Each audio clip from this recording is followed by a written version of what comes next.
কালিয়নাগ পূর্বজন্মে ছিল রাজা চন্দ্রধ্বজ। জোরে বলুন কি ছিল? একবার বলুন। আচ্ছা, তার পেটে একবার প্রচন্ড যন্ত্রণা হয়ে গেছিল, কিন্তু কোনো ওষুধে ভালো হয় নাই। একজন কবিরাজ বলছে তোমার পেটের রোগ ভালো হবে, তুমি যে রাজবাড়িতে বাস করো তার পেছন দিকে একটা সরোবর আছে, ওকে একটা রাজহাঁস খেলা করছে, ওকে ধরে এনে তাকে হত্যা করে তার পিত্তটা খেলে তোমার পেটের রোগ ভালো হয়ে যাবে। রাজহাঁসকে ধরে আনা করালো রাজা। রাজহাঁস কেঁদে কেঁদে বলল, রাজা মশাই, আমাকে না মেরে যদি আপনার পেটের রোগ ভালো হয় আমি একটা উপায় বলি। বলে বলো। যে সরোবর থেকে আমাকে ধরে আনলে সেই সরোবরের উত্তর দিকে একটা গাছের মধ্যে এক মুনি বসে আছে, ওই মুনির চরণ ধোয়া জল তুমি যদি পান করতে পারো তোমার পেটের রোগ ভালো হয়ে যাবে। যখন এই কথাটি বলেছে, রাজা কি করলো মা, একটা সোনার পাত্র নিয়ে মুনিকে বলল, মুনি তোমার ডান পাটা এগিয়ে দাও। যখন ডান পাটা এগিয়ে দিল, ওর মধ্যে পুঁজ আর রক্ত। ছি, এই জল আমি পান করতে পারবো না। মণিবাব তুমি তোমার বাঁ পাটা এগিয়ে দাও। ওরে বাবা, যখন বাঁ পাটা এগিয়ে দিল, পুঁজ রক্ত তো রয়েছে, ছোট ছোট পোকা কিলবিল কিলবিল করছে। ছি, এই জল আমি পান করতে পারবো না। তবে রাজা একটা ভালো কাজ করেছিল, কি বৈষ্ণবের চরণ ধোয়া জল মাথায় করে বাড়িয়ে এনেছিল। রাজার দুটো স্ত্রী ছিল, দুজন পত্নী। তারা কেঁদে কেঁদে বলল, স্বামী এত বড় অন্যায় তুমি করলে, বৈষ্ণবের চরণ ধোয়া জল পান করলে না, তুমি মাথায় করে আনলে, দাও দাও দাও দাও আমাদেরকে দাও। দুজন স্ত্রী ভক্তি ভরে সেই জল যখন পান করলো, তখন মুনি ক্রোধে ক্রোধান্বিত হয়ে ছুটে এসে বলল, এ রাজা, তুমি আমার চরণ ধোয়া জলকে অপমান করলে, আমি তোমাকে অভিশাপ দিলাম তোমার সর্পকুলে জন্ম হোক। চন্দ্রধ্বজ রাজা কেঁদে কেঁদে বলল, হে মুনিবর, অভিশাপ যদি দিলে আমায় সর্পকুলে জন্ম হোক, তবে আশীর্বাদ দাও যেন গোবিন্দের চরণ লাভ করতে পারি। যেই না বলেছে মস্তকে লাভ করতে পারি। মুনিবর বলল, ওরে রাজা চন্দ্রধ্বজ, তোকে আশীর্বাদ দিলাম, তুই যেহেতু বৈষ্ণবের চরণ ধোয়া জল মাথায় করে এনেছিস, আশীর্বাদ দিলাম একদিন ভগবান শ্রীকৃষ্ণের নিত্য তোর মাথার উপরে। ও মায়েরা, সাপের মাথায় কি দেখেছেন? জোরে বলুন, কি দেখেছেন? চক্র দেখেন নাই? এই চক্রটা আসলে কি বলুন তো? কৃষ্ণের চরণ চিহ্ন। ওই জন্য সাপকে দূর থেকে দেখলে একটু প্রণাম করতে হয়, তার চক্রটাকে কেন? ওটা কৃষ্ণের চরণ চিহ্ন। তাই কালিয়নাগ রূপে জন্ম নিল কালীদহের জলে কে? না, রাজা চন্দ্রধ্বজ। আচ্ছা বলুন তো, এখানে একটা প্রশ্ন আসতে পারে, কালিয়নাগ কালীদহের জলে আছে, সেই জলটা বিষ হলো, কিন্তু দেখবেন আপনাদের হাওড়া জেলায় আমি খুব কম দেখেছি, হতেও পারে থাকতে পারে, আমাদের বীরভূমে গেলে দেখবেন 100টা পুকুরের মধ্যে অন্তত 40টা পুকুরে পদ্ম ফুল থাকে। আপনাদের এখানে এখনো চোখে পড়ে না, হয়তো হতেও পারে থাকতে পারে। আচ্ছা, যে পুকুরে পদ্ম ফুল থাকে মা, সেই পুকুর, আস্তে কথা নয়, যে পুকুরে পদ্ম ফুল থাকে সেই পুকুরে দেখবেন একটা সাপ থাকে। সাপটার নাম কি? সাপটার নাম কি? পদ্মনাগ। আমরা খবরে শুনেছি বা দেখেছি যে পদ্ম ফুল তুলতে গিয়ে অনেক মানুষ সাপের কামড়ে মারা যায়। তো এত বিষাক্ত পদ্মনাগের যে পদ্ম ফুল তুলতে তুলতে ওই পুকুর থেকে আর আসতে পারে না, ওইখানেই মরে যায়, এত বিষ। তাহলে এখন প্রশ্ন হচ্ছে, সেখানে পদ্ম ফুলে পদ্মনাগ থাকে, সে বিষ ছাড়ে না সেই জলটাতে, কিন্তু কালিয়নাগ বিষ ঢাললো কেন? একটাই তত্ত্ব আছে, বলে কি না, জেনে রাখবেন সবাই। কুরুক্ষেত্রের যুদ্ধে কৃষ্ণ জয়লাভ করার পর সবাইকে সবকিছু দিল, কিন্তু কালিয়নাগ কেঁদে কেঁদে বলেছিল, হে গোবিন্দ, আমাকে তুমি এখান থেকে উদ্ধার করো। ভগবান কর্ণপাত করে নাই। কালিয়নাগ মনে মনে ভাবছিল, তোমার সঙ্গে প্রেম করে তোমাকে না পেলে তোমার সঙ্গে শত্রুতা আরম্ভ করব। কেন? হিরণ্যকশিপু তোমার সঙ্গে শত্রুতা করেছিল, তোমাকে পেয়েছিল, আমি প্রেম করলাম, পেলাম না, আমি শত্রুতা আরম্ভ করব। কার সঙ্গে? না, আমি জলের মধ্যে এমন বিষ ঢালবো যে জলটা যখন বিষময় হয়ে যাবে, এই বিষের বাতাস যখন চারিদিকে ছড়িয়ে যাবে, কত পশু পাখি ওই পথ দিয়ে পেরিয়ে যাবে, তারা যখন বিষের জ্বালায় ছটফট করবে, কানতে কানতে তোমায় ডাকবে আর এখানেই মরবে, আমাকে কোথাও যেতে হবে না, তুমি যখন এখানে ছুটে আসবে আমি এখানে বসেই তোমার চরণ লাভ। পতিত পাবন শ্রী গৌর হরি আমাদের মতো অধম জীবকে উদ্ধার করবার জন্য দুটি বাহু তুলে জীবের দ্বারে এলেন। আপনারা বলুন, মহাপ্রভু যদি না আসতো তাহলে কৃষ্ণকে আমরা জানতাম না। মহাপ্রভু যদি না আসতো তাহলে মহামন্ত্র হরিধ্বনি হরে কৃষ্ণ মহামন্ত্র নাম আমরা শিখতাম না। তিনি যদি না আসতেন তাহলে আমাদের মতো অধম জীব হরিপথের পথিক হতো না। কিসের অভাব ছিল মহাপ্রভুর, যার জন্য কাঙ্গাল বেশি জীবের দ্বারে হরিনাম দিলেন? এখানে তত্ত্ব বলল কাঙাল যদি না হও তবে ভগবানকে পাবে না। প্রশ্ন করবেন কাঙাল মানে কি এই যে আপনি ছেঁড়া জামা কাপড় পরে রাস্তা দিয়ে ঘুরবেন পাগলের মতো, একে কাঙাল বলে? না না, আপনি সবকিছুই করবেন, মনটাকে গোবিন্দের প্রতি কাঙাল রাখবেন। যদি নিজের মনকে কেউ গোবিন্দের প্রতি কাঙাল রাখে বাবা, তবে গোবিন্দের কৃপা পাওয়া যায়। যেমন রামকৃষ্ণ পরমহংসদেব মা কালীকে বলতো মা খা মা খা মা খা, মা বাধ্য হয়ে হাত বাড়িয়ে বলতো দে দে দে। মায়ের হাত রামকৃষ্ণের হাতে মা খেত, এই জেনে এক শিষ্য ঠাকুরকে জিজ্ঞেস করছে, ঠাকুর তুমি যে বলো মা খা মা খা, মা কি তোমার হাতে খায়? হ্যাঁ রে খাই। কই আমার হাতে যে খায় না, কি করে খাবে?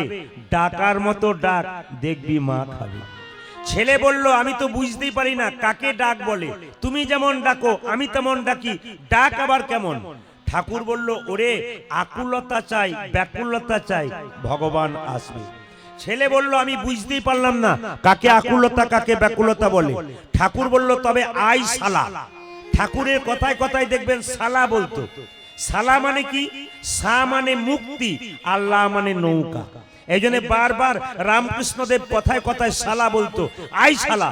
চুলের মুঠিটাকে ধরে গঙ্গার ঘাটে কিছুক্ষণ ডুবিয়ে রাখলো, যখন ওঠালো তখন বলল হ্যাঁ রে তোকে যখন জলে ডুবালাম তখন তোর ভেতরটা কেমন করছিল?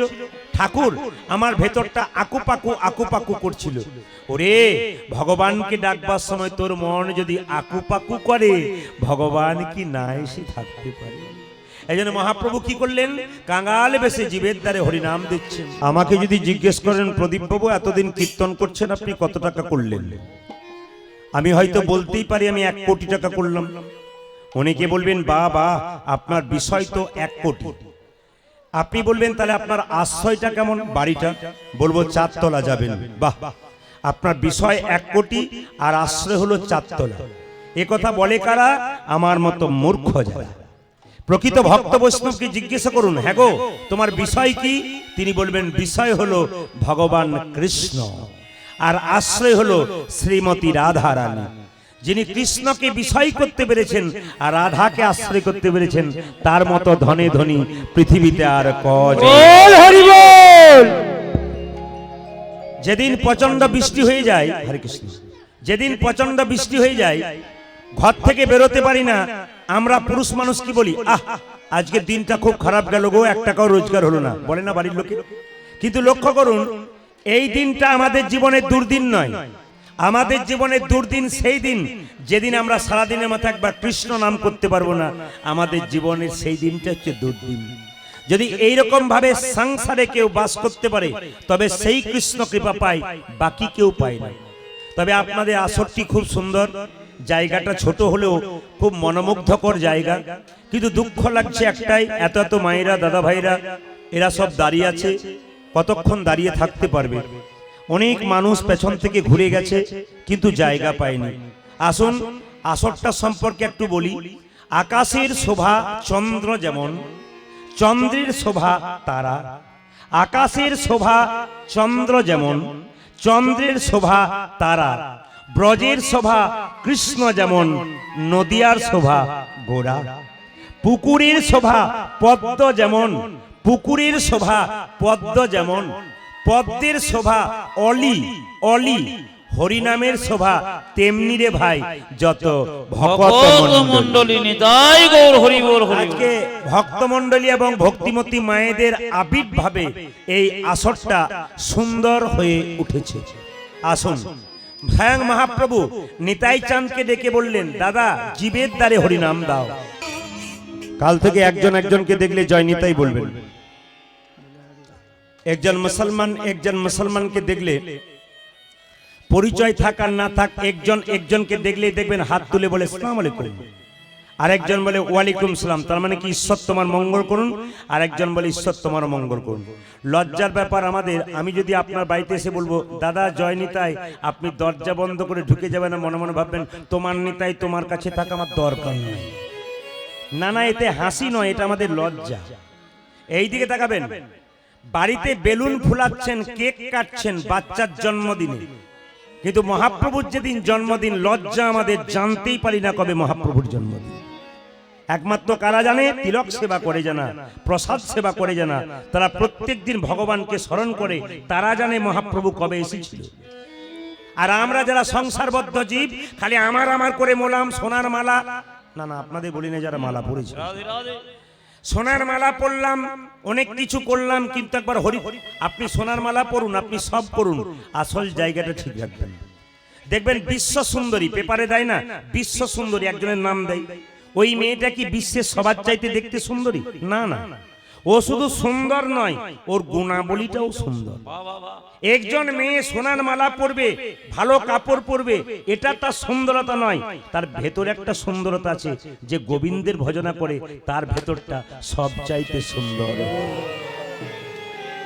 ওই জন্য আপনারা গোবিন্দের ভজনা করুন, আপনার ভেতর সুন্দর হয়ে যাবে। আমাকে একজন জিজ্ঞেস করেছিল, একটি মেয়ে, গতকাল আমি গান গাইছিলাম কোলাঘাটের কাছে, তো আসরে এত মানুষ জায়গা দিতে পারে নাই বলে ওনারা মাঠে আসর করেছিলেন। তো মাঠের মধ্যে আসর হচ্ছে, এত লোক মাঠেও পর্যন্ত কোলাচ্ছে না।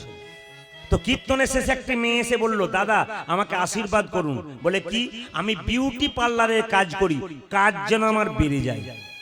বললাম, আপনি তো বিউটি পার্লারে কাজ করেন, আমিও তো বিউটি পার্লারে কাজ করি। দাদা আপনিও করেন? বলে হ্যাঁ হ্যাঁ, আপনি বিউটি পার্লারে কাজ করে মানুষের বাইরেটা সুন্দর করার চেষ্টা করেন, আর আমি এমন বিউটি পার্লারে কাজ করি মানুষের ভেতরটাকে ভালো করবার। এই জন্যে মা শারদা একটি দামি কথা বলেছেন, যে অপরের দোষ দেখবার আগে নিজের দোষগুলোকে শেষ করো, তবে তুমি মানুষ হতে পারবে। তুমি যদি চোর হও, অন্ধকার রাস্তাতে যাও, একজন লোক রাস্তা দিয়ে এলে তাকেও তুমি চোর ভাববে। আর তুমি যদি সাধু হয়ে যাও, অন্ধকার রাস্তাতে একজন এলে তাকেও তুমি সাধু ভাববে। কেন? তোমার চোখ যেমন হবে তোমার দেখা তেমন। এই জন্য আপনাদের কাছে বলে রাখি, চেত দর্পণ মার্জনং ভব মহাদবাগ্নি নির্বাপনং শ্রেয় কৈরবা চন্দ্রিকা বিদ্যা বোধ জীবনং আনন্দ বুদ্ধি বর্ধনং প্রতিপদং পুণ্যমৃষ সাধনম সর্বাত্ম সবনং পরং বিজয়তে শ্রীকৃষ্ণ সংকীর্তনম। এই কথাগুলো বললাম, বুঝতে অসুবিধা হচ্ছে মায়েরা। চেতনার আয়নাটা পরিষ্কার করুন। কেমন ভাবে করবেন? যেমন বাজার থেকে যে আয়না কিনবেন, ওতে আপনার আমার মুখ দেখা যায়, কিন্তু ভেতরে প্রত্যেকে একটা আয়না আছে, চেতনার আয়না, এতে আপনার আমার মুখ দেখা যায় না, কিন্তু ভগবান কৃষ্ণের মুখ দেখা যায়।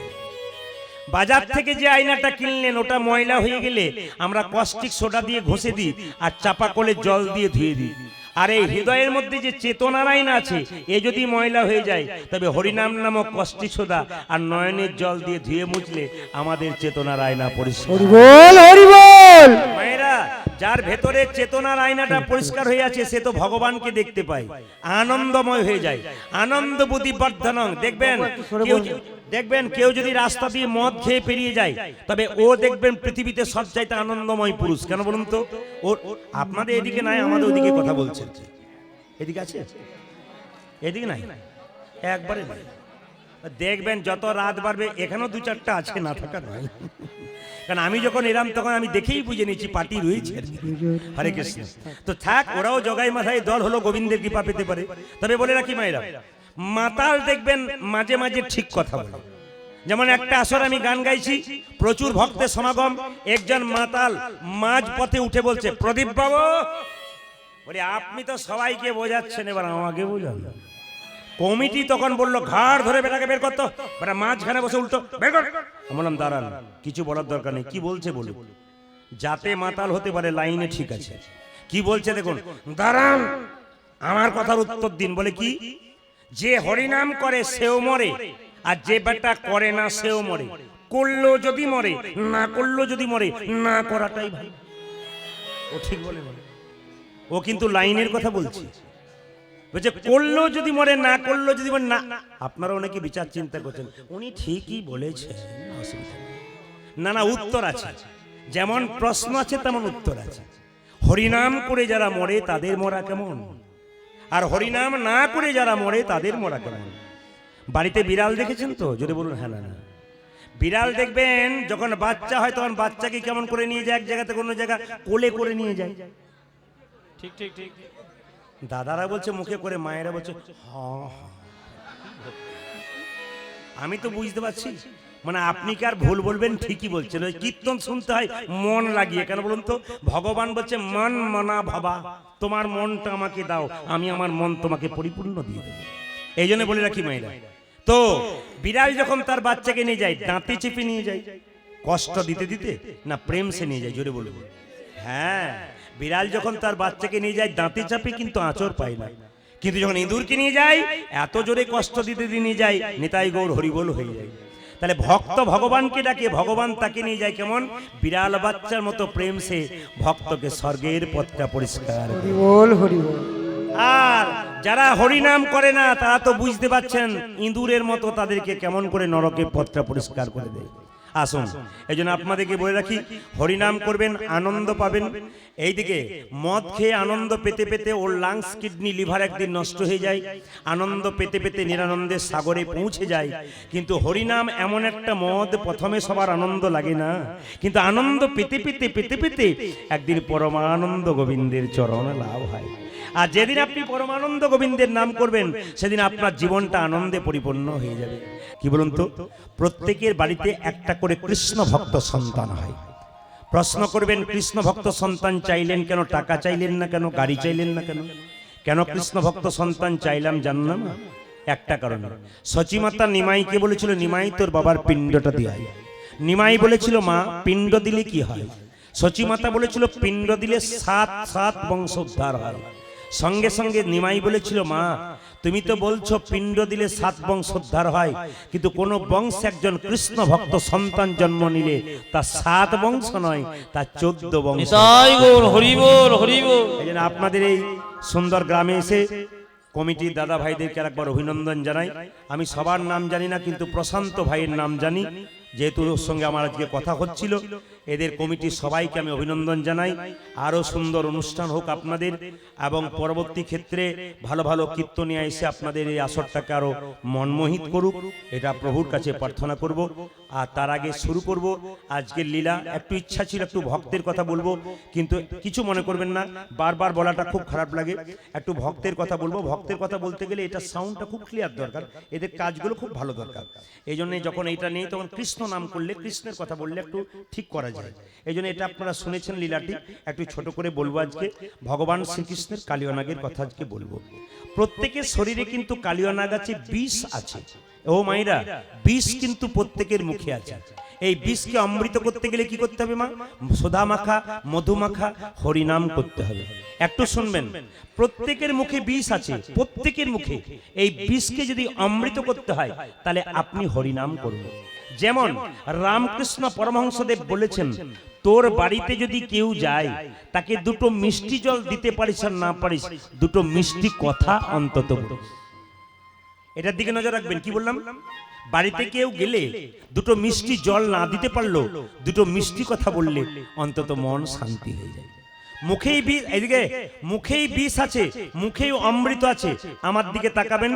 এ জগতে যার মুখ ভালো, যার মুখের ভাষা ভালো, জগতে গুরু বেনে যেতে পারে। বলে কি রকম? বাবারা বলবেন না, মায়েরা বলবেন। আমাদের মুখের ভেতরে কটা দাঁত থাকে? 52টা।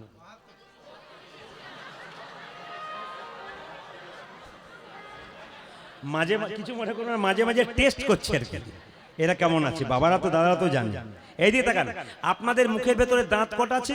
32টা। আচ্ছা, খুব ভেবে উত্তর দেবেন, কিন্তু হট করে উত্তর দেবেন না। জিভ কটা আছে? দুটো। 2-4 জন চুপ করে হলো, তাহলে 2-3টে হতেও পারে। কীর্তনিয়া জানে চুপ থাকাটাই বুদ্ধিমানের কাজ। এইদিকে মায়েরা, তাহলে বুঝিয়ে দিই আপনাদেরকে, খুব দামি কথা, মহাজনীদের কথা। জিভ আমাদের একটা, আর দাঁত কটা? 32টা। আচ্ছা বলুন তো, দাঁত আর জিভের মধ্যে মারামারি হয় না? যে বলুন হ্যাঁ না, মাঝে মাঝে হয়, সবাই জানে। তো একদিন 32 জন দাঁত জিভকে বলছে, আমরা যদি ইচ্ছা করি তোকে 32 টুকরো করে কেটে রাস্তায় ফেলতে পারি। কি বলছে? আমরা 32 জন, তুই একা ইচ্ছা করলে 32 টুকরো করে তোকে মাটিতে ফেলে দেবো। জীব তখন বলছে, তোরা 32 জন হতে পারিস, আমি একা হতে পারি, ইচ্ছা করলে একজনেই 32 জনকে মুখ থেকে সরিয়ে দিতে পারি।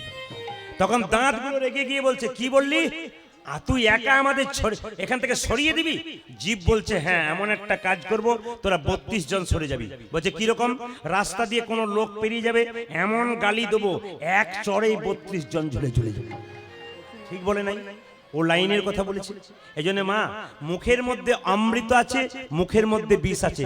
কাদের মধ্যে বিষ আছে? এদিকে কাদের মধ্যে বিষ আছে? যে গুরু মানে না, গোবিন্দ মানে না, বাবা মানে না, মা মানে না, কৃষ্ণ মানে না, এদের মুখে বিষ আছে।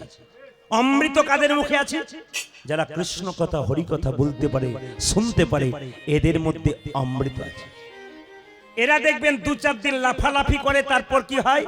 নিতাই গৌর হরি বল হয়ে যায়। ছাগল দেখেছেন তো? ছাগলের যখন বাচ্চা হয় তখন বাচ্চাগুলো খুব লাফালাফি করে। বাচ্চাগুলোকে জিজ্ঞেস করে ছাগলের মাটা, এত লাফাচ্ছিস কেন?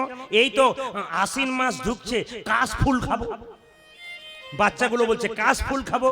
মা তখন মুখ বেঁকিয়ে বলছে, সামনে দুর্গা পূজা আছে, আগে হার কাটটা পেরো, তারপর তুই কাশ ফুল খাবি। সংসারে লাফালাফি করেন না কেন বলুন তো? সংসারের হার কাটটা পেরোন, তবে লাফালাফি নিতাই গৌর হরি বল হয়ে যাবে। এই জন্য বলে রাখি আপনাদেরকে, মানুষ কুলে জন্মগ্রহণ করেছেন, এমন কিছু কর্ম করুন যেন যাবার আগে মানুষ বলতে পারে, আহ লোকটা খুব কৃষ্ণ ভক্ত ছিল, আহ মেয়েটা খুব কৃষ্ণ ভক্ত ছিল। জানবেন ইনি যাচ্ছেন স্বর্গে। আপনার মৃত্যুর পর যদি কেউ বলে এ লোকটা গেল ভালো হলো, গ্রামটা শান্তি পেল, জানবেন ইনি যাচ্ছেন নরকে। আপনি যদি সংসারে এসে ভালো কাজ করেন, আপনি যখন মরবেন তখন মনে হবে যেন ঘুমাচ্ছি। আর আপনার যদি খারাপ কাজ হয় সংসারে, মানুষের সঙ্গে অন্যায় অত্যাচার হয়, তাহলে আপনারা বুঝে নেবেন এই সংসারে আপনি যখন মরবেন আপনার মুখটা বিভৎস বিকৃত হয়ে যাবে, লোকে দেখতে যাবে। আর কি বলবে জানেন? ওগো দিদি, বেকার গেলাম, 4 দিন ঘুম হলো না, ইনি যাচ্ছেন নরকে। আর যিনি মৃত্যুর পর যেন ঘুমিয়ে আছে মনে হচ্ছেন, ইনি যাচ্ছেন স্বর্গে। এই জন্য জন্ম হোক যথাতথা, কর্ম যেন ভালো হয়। আসলে আপনি মালা তিলক নিয়েছেন, আপনাকে ভক্ত মানাই, আপনি নেন নাই, আপনাকে মানায় না, তা নয়। ভেতরটাকে সাজাতে পারলে সব চাইতে ভালো সাজানো যায়। একটু বুঝিয়ে দিই, যারা বাইরে থেকে আমরা যাকে শত্রু মনে করি, সে শত্রু নয়, সে বড় ভক্ত। প্রশ্ন করবেন কি? রামের সবচাইতে বড় শত্রু আমরা মুখে মুখে সবাই জানি, কে বলুন তো? জোরে বলুন তো কে? একটু জোরে বলবেন। রাবণ। আচ্ছা, আপনারা সবাই জানেন যে রামের সবচাইতে বড় শত্রু রাবণ, কিন্তু রাবণের মতো বড় ভক্ত আছে কজন? একটু বুঝিয়ে দিই আপনাদেরকে। রাবণ বিয়ে করেছিল কত মেয়েকে জানেন? 10,000 মেয়েকে। এই 10,000 মেয়েকে বিয়ে করার পর আরেকটা মেয়েকে বিয়ে করেছিল, তার নাম মন্দোদরী। এতে মন্দোদরী কিছু বলে নাই, কিন্তু একটা ঘটনা ঘটালো। রাবণ কি? সীতাকে হরণ করলো। আচ্ছা মায়েরা, আপনারা সবাই জানেন সীতা জনক রাজার মেয়ে, কিন্তু আপনারা ভুল জানেন, সীতা হলো রাবণের মেয়ে। একটু তত্ত্বটা বুঝিয়ে দিই, তাহলে বুঝতে পারবেন সীতা কিরকম করে রাবণের মেয়ে। একটু মন দিয়ে শুনবেন। বলছে রাবণ একবার কর আদায় করতে গেছিল, ট্যাক্স। কার কাছে? মুনি ঋষিদের কাছে। মুনি ঋষিরা বলেছিল, রাবণ ট্যাক্স কর তোমাকে দেবো কেন? দিলে তো ভগবানকে দেবো, আমরা তো ভগবানের, ট্যাক্স কর দেবো তো তাকে দেবো, তোমাকে দেবো কেন? রাবণ তখন রেগে গিয়ে বলেছিল, আমি রাজা, যা খুশি তাই করতে পারি, আমি যা চাইবো তাই দিতে হবে।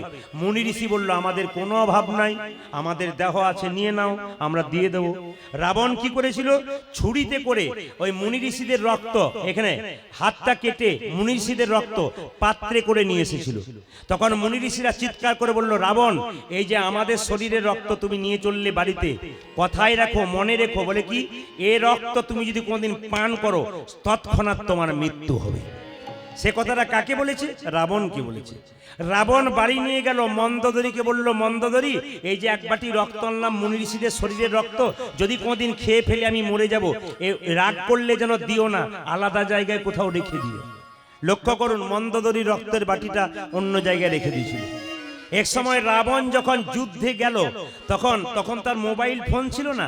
রাবণ যখন যুদ্ধে গেল আর ফিরছে না, ওর স্ত্রী মন্দোদরী তখন মনে মনে ভাবলো, তাহলে বোধহয় স্বামী মারা গেছে। সে কি করলো? ও জানে স্বামী যদি মারা যায় আমার বেঁচে থেকে কি লাভ আছে। ও জানে সেই পাত্রের রক্তটা আছে, ওই রক্তটা খেলে আমিও মরে যাব। কিন্তু ওর তো মরার কথা নয়, রাবণের মরার কথা বলেছিল। মন্দোদরী ওই রক্তটা যখন পান করেছিল, তার ফলে একটা উল্টো ফল হলো কি, মন্দোদরীর গর্ভে এলো সন্তান। সেই সন্তানটার না কন্যা সন্তান।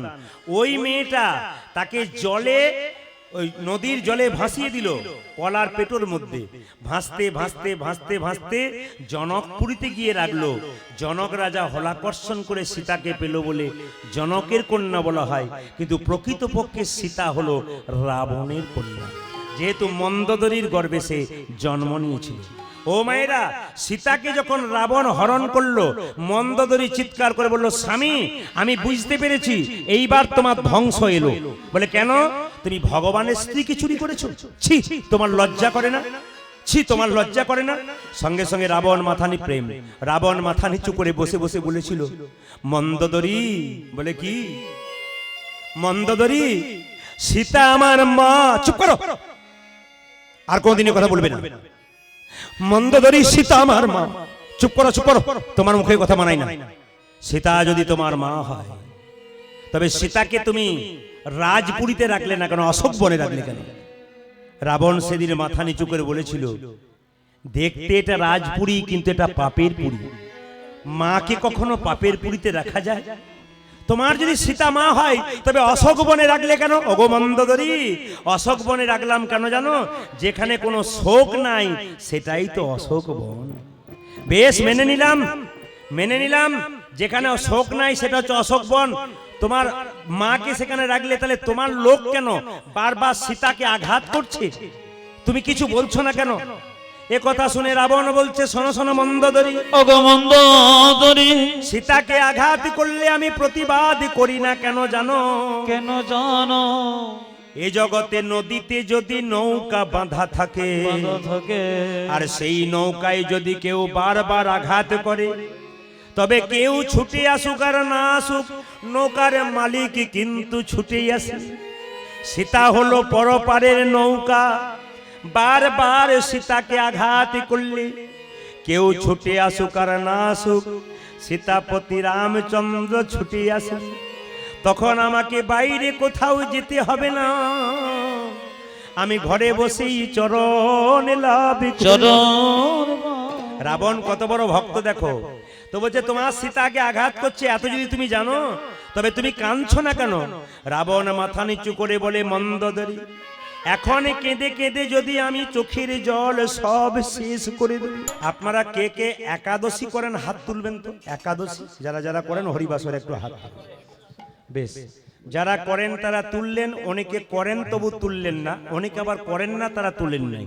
কিন্তু মহাপ্রভুর সামনে একাদশী করলে হাত তুলতে হয়। একবার সবাই তুলুন, যারা করেন হাত তুলুন। একাদশী বাচ্চাটা করে, বহুত আচ্ছা, বহুত আচ্ছা, বহুত আচ্ছা।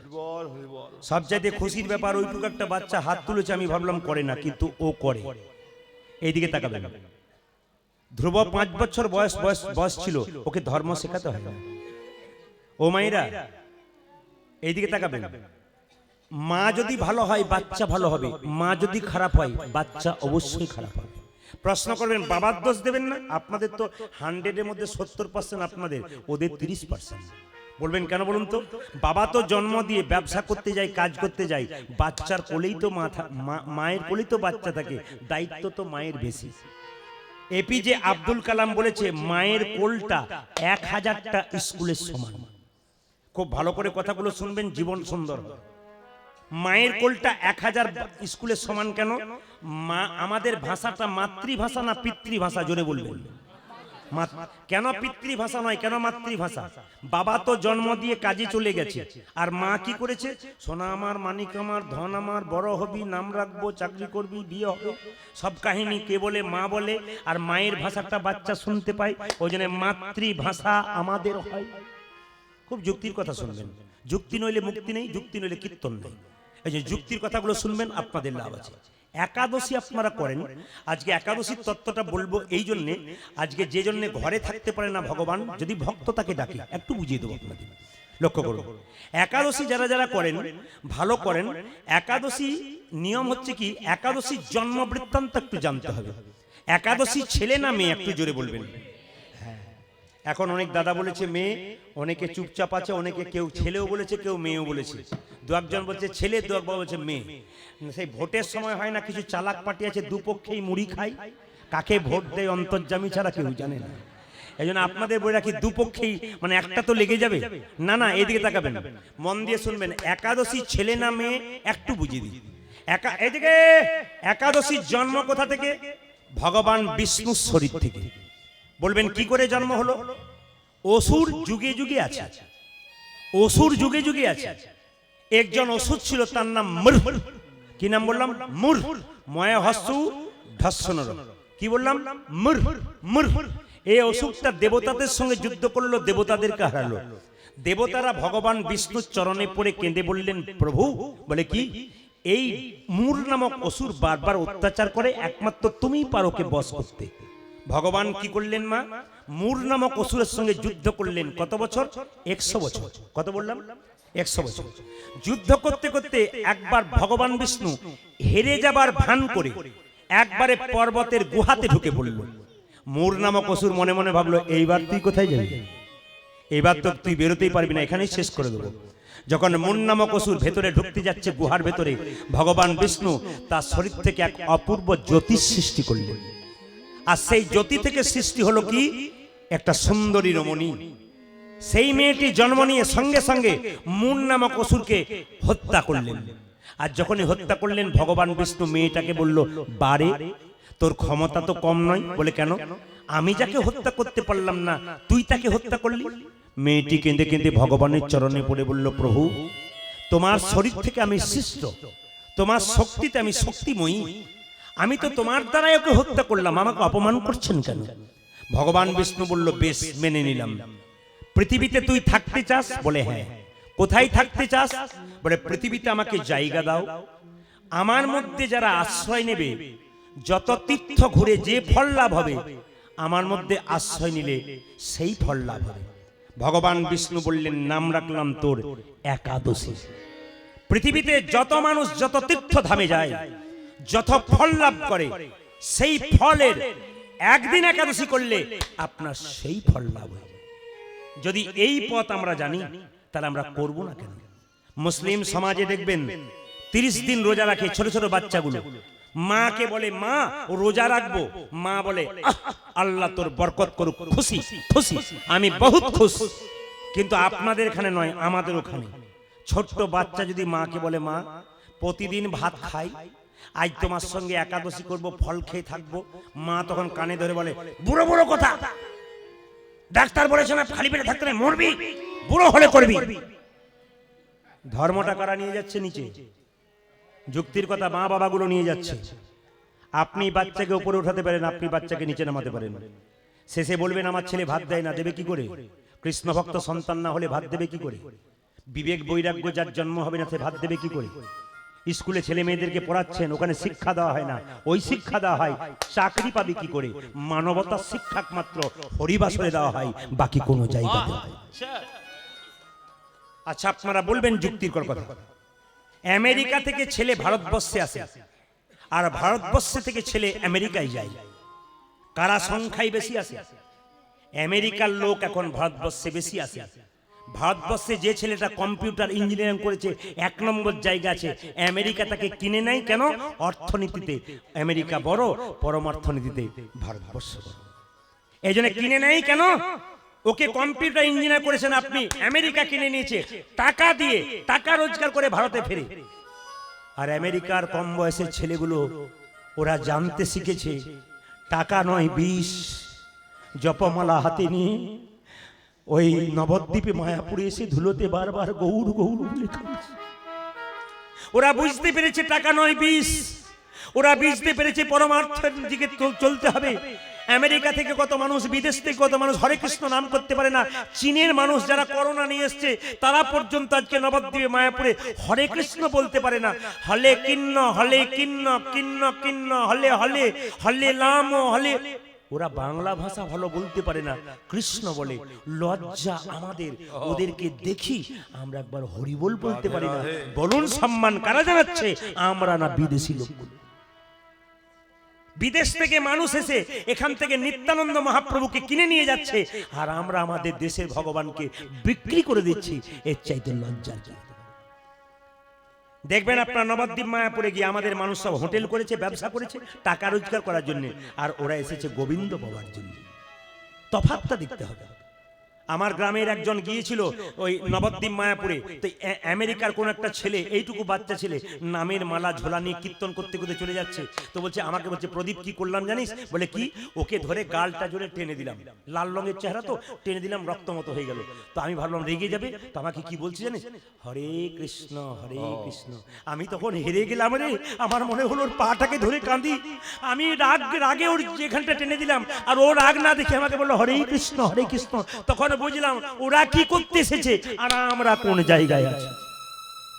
কীর্তন শুনে কি লাভ আছে যদি আসল জায়গাটাকে ধরে রাখতে না পারলেন? কীর্তন শুনে কি লাভ আছে যদি মহাপ্রভুকে সম্মান দিতে না পারলেন? কীর্তন শুনে কি লাভ আছে সনাতন ধর্মকে যদি বাঁচাতে না পারলেন? শুধু এলেন না চটি গুটিয়ে পালিয়ে গেলেন, এটা কীর্তন নয়। এলাম বসলাম, চটি গুটিয়ে পালিয়ে গেলাম, জায়গাতে হচ্ছে না, চাপা পড়ে যাচ্ছি, এটা কীর্তন নয়।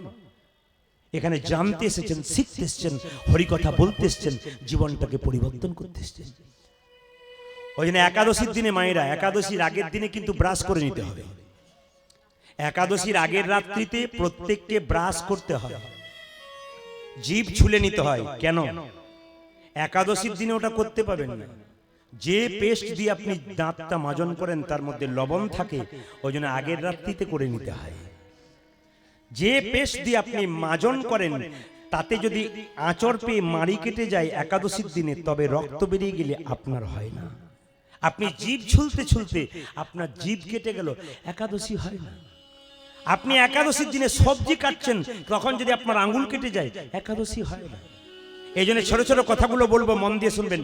পরের দিন একাদশীর দিনে আপনি যখন তুলসী গাছ থেকে পাতা তুলবেন, গাছ থেকে ফুল তুলবেন, তখন কিন্তু চুপচাপ তুললে হবে না, না বলে নিলে চুরি করে নেওয়া হয়। যখন তুলসী বৃক্ষের কাছে দেবেন, মায়েরা তো সবাই জানেন আপনাদের কাপড় থাকে, আপনারা গলায় কাপড়টা নেন। দাদা ভাইরা গলায় কাপড় দিন কিংবা গামছা দিয়ে তুলসী মঞ্চে গিয়ে তুলসী মঞ্চকে বলবেন, তুলসী গাছকে, হে বৃক্ষ মাতা, তুমি যে বক্ষ বিদীর্ণ করে তুলসী পাতা দিয়েছো, চয়ন করে গোবিন্দ সেবায় লাগাবো, তাতে যে তোমার কোনো আঘাত হয়, আমায় নিজ গুণে ক্ষমা করে দাও। এটা বলে তুলসী পাতা তুলতে হয়, না বলে তুললে চুরি করা হয়। আপনি ফুল গাছ থেকে ফুল তুলছেন, তবু কিন্তু আপনার, ধরুন লক্ষ্মী পুজোর জন্য ফুল তুলছেন, জয় শ্রী লক্ষ্মী বলে ফুল তুলতে হবে, তাহলে লক্ষ্মীর কৃপাটা অর্ধেকটা তুলতে তুলতে হয়ে যাবে। একাদশীর দিনে ফুল তুলছেন ভগবানের সেবার জন্য, জয় শ্রীকৃষ্ণ বলে তুলবেন, তুলতে তুলতে অর্ধেকটা কৃপা কিন্তু ওইখানে হয়ে যাবে। কেন? তুলতে তুলতে ফুল যদি আপনি দেহটাকে গোবিন্দ সেবায় লাগাতে না পারেন, তার আগে তো অর্ধেকটা কৃপা হয়ে যাবে। যার দেবতার নামে পুজো করবেন সেই দেবতার নাম করে তুলতে হয়। এই জন্য ফুল গাছকেও বলবেন, হে বৃক্ষ মাতা, তুমি যে বক্ষ বিদীর্ণ করে ফুল দিয়েছো, এই ফুল গোবিন্দ সেবায় লাগবো, এতে যদি কোনো আঁচল লেগে থাকে তুমি নিজ গুণে ক্ষমা করে দিও। এগুলো নিয়ম। এই নিয়ম করবেন তো আপনার জীবন সুন্দর হবে। এই নিয়ম না করলে জীবন আপনার সুন্দর হবে। এই জন্য আপনাদেরকে বলে রাখি, একাদশীর দিনে সকাল থেকে সন্ধ্যে পর্যন্ত একই রকম চিন্তা, কৃষ্ণ। একই রকম চিন্তা, কৃষ্ণ। কাউকে দেখা হলে বলবেন, জয় শ্রীকৃষ্ণ, ভালো আছো তো বাবা, এটা বলবেন। সেদিন আপনি মুখে থেকে খারাপ বাক্য আনবেন না।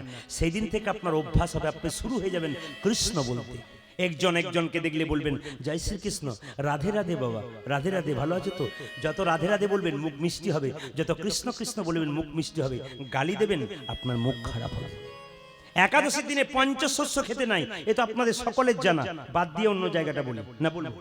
পঞ্চশস্যটা বলে রাখি কি কি মা? চাল, গম, জব, সরিষা, ডাল। অনেকে দেখবেন শ্যামা চালের পায়েস খায়। এ নিয়ে দুমত আছে, কেউ বলছে খেতে আছে, কেউ বলছে খেতে নাই। দরকার নাই, সেদিন নাই বা খেলাম, শ্যামা চালের পায়েসটা খেতে হবে না। খেলেন না আপনি ফল খাবেন। হরে কৃষ্ণ মায়েরা, আপনি যদি নির্জলা না করতে পারেন ফল খাবেন। আপনি সবজি খেতে পারেন, সেদ্ধ সবজি। কি দিয়ে? পেঁপে, কাঁচা কলা, হ্যাঁ, আর কি কুমড়ো, আলু সেদ্ধ খেতে পারেন। লবণ দেবেন, কিন্তু সন্দক লবণ দেবেন। তেল দেবেন, সরিষার তেল মাখবেন না, সরিষার তেল দেবেন না। আপনি ঘি দিয়ে তৈরি করবেন। পেটের গন্ডগোল আছে, ভয় করছেন, আপনি সানফ্লাওয়ার দেবেন, আপনার কোনো অসুবিধা নেই। সারাদিন কিন্তু কৃষ্ণ চিন্তা আপনাকে করতে হবে বাবা।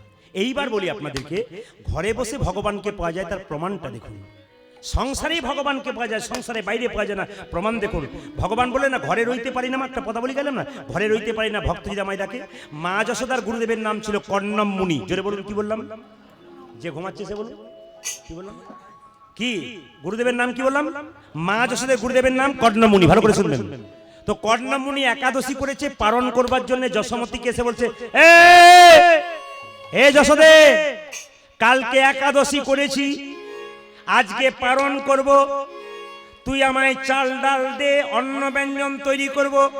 যশোমতী বলছে, গুরুদেব ভাগ্য করে আমার বাড়ি এসেছেন, আজকে আমি নিজে আপনার জন্য তৈরি করে দিই, তাহলে ক্ষতি হবে নাকি? ছোট্ট গোপাল তখন উঠানে খেলছিল, আর সঙ্গে সঙ্গে যশোমতী বলছে, আমি রান্না বান্না করে দিই, অন্ন ব্যঞ্জন তৈরি করে দিই, ক্ষতি আছে? গুরুদেব বলল, যশোমতী তোরা হলি গোয়ালিনীর জাতি, তোদের হাতে খেলে হবে আমার ক্ষতি, তোদের হাতে খেলে হবে আমার ক্ষতি। ভগবান উঠানে বসে বসে মনে মনে ভাবছি, ওগো গুরুদেব, তুমি জাতির বিচার করলে আমি গোয়ালিনী, আমার মা গোয়ালিনী, তাদের হাতে খেলে হবে তোমার ক্ষতি, তবে দেখো আমি কোথায় এসেছি। ভগবান উঠানে বসে আছি বাবা, ছোট্ট গোপাল খেলা করছে, যুক্তিগুলো দেখবেন। এখন লক্ষ্য করুন, যেই না গুরুদেবকে চাল ডাল দিয়েছে, অন্ন ব্যঞ্জন তৈরি করে গুরুদেব যখন এমনি করে শ্রীমধুসূদন, যারা ভক্ত হয়, যারা ভক্ত, যারা প্রসাদ ভোজন করে, যারা ভক্ত হন, যারা বৃহস্পতিবার দিন নিরামিষ খাবেন, অভক্ত যারা আছেন, অভক্ত কেউ নেই, ভক্ত সবাই হতে চলেছেন, কিন্তু যারা আমিষ টামিষ খান, যেদিন নিরামিষ খাবেন সেদিন শ্রীমধুসূদন বলে কি করবেন, কপালে ঠেকাবেন। যশোমতীর গুরুদেব কর্ণমুনি শ্রীমধুসূদন বলে কপালে ঠেকিয়েছে, আর কোথা থেকে ছোট্ট গোপাল এসে চপ চপ চপ চপ শব্দে খেতে শুরু করেছে। আর গুরুদেব চোখ মেলে বলল, যশোদে দেখ দেখ দেখ, তোর ছেলে আমার সব ভাতগুলো খেয়ে ফেলেছে গো, দেখ দেখ দেখ। যশোমতী ছুটে এলো, গোপালকে ধরে বলল, তোকে কে ডেকেছে, তুই খেলি কেন? গোপাল কেঁদে কেঁদে বলে, মা, ভক্ত যদি প্রসাদ নিবেদন করার সময় আমায় ডাকে, আমায় ডাকে, তবে কি ভক্তের ডাকে সাড়া দেওয়া আমার কর্তব্য নয়? অন্তর দিয়ে কোনো ভক্ত যদি আমায় প্রসাদ নিবেদন করে, তবে এমনি এমনি প্রসাদ দিলে হবে। যদি কেউ চোখের জলে, যদি কেউ চোখের জলে হা কৃষ্ণ প্রাণ গোবিন্দ আমার চরণ ধুইয়ে দেয়, তাকে আমার প্রসাদে দেওয়ার কোনো দরকার। এই জগতে গাড়ি বাড়ি টাকা পয়সা সব রইল, কিন্তু চোখের জল যদি গোবিন্দের চরণে না দিতে পারল, গোবিন্দের কৃপা আমার হবে না। তোমার কাছে নাই বা রইল ফুল, তুমি মন ফুলটা গোবিন্দের চরণে দাও। নাই বা রইল তোমার কাছে তুলসী পাতা, তুমি মন তুলসী গোবিন্দের চরণে দাও। তুমি গোবিন্দের চরণে দাও। যদি গঙ্গা জল নাই বা রইল, তবে দু ফোঁটা নয়নের জল আমার চরণে দাও। বাবা, যে জনে কৃষ্ণ বলি,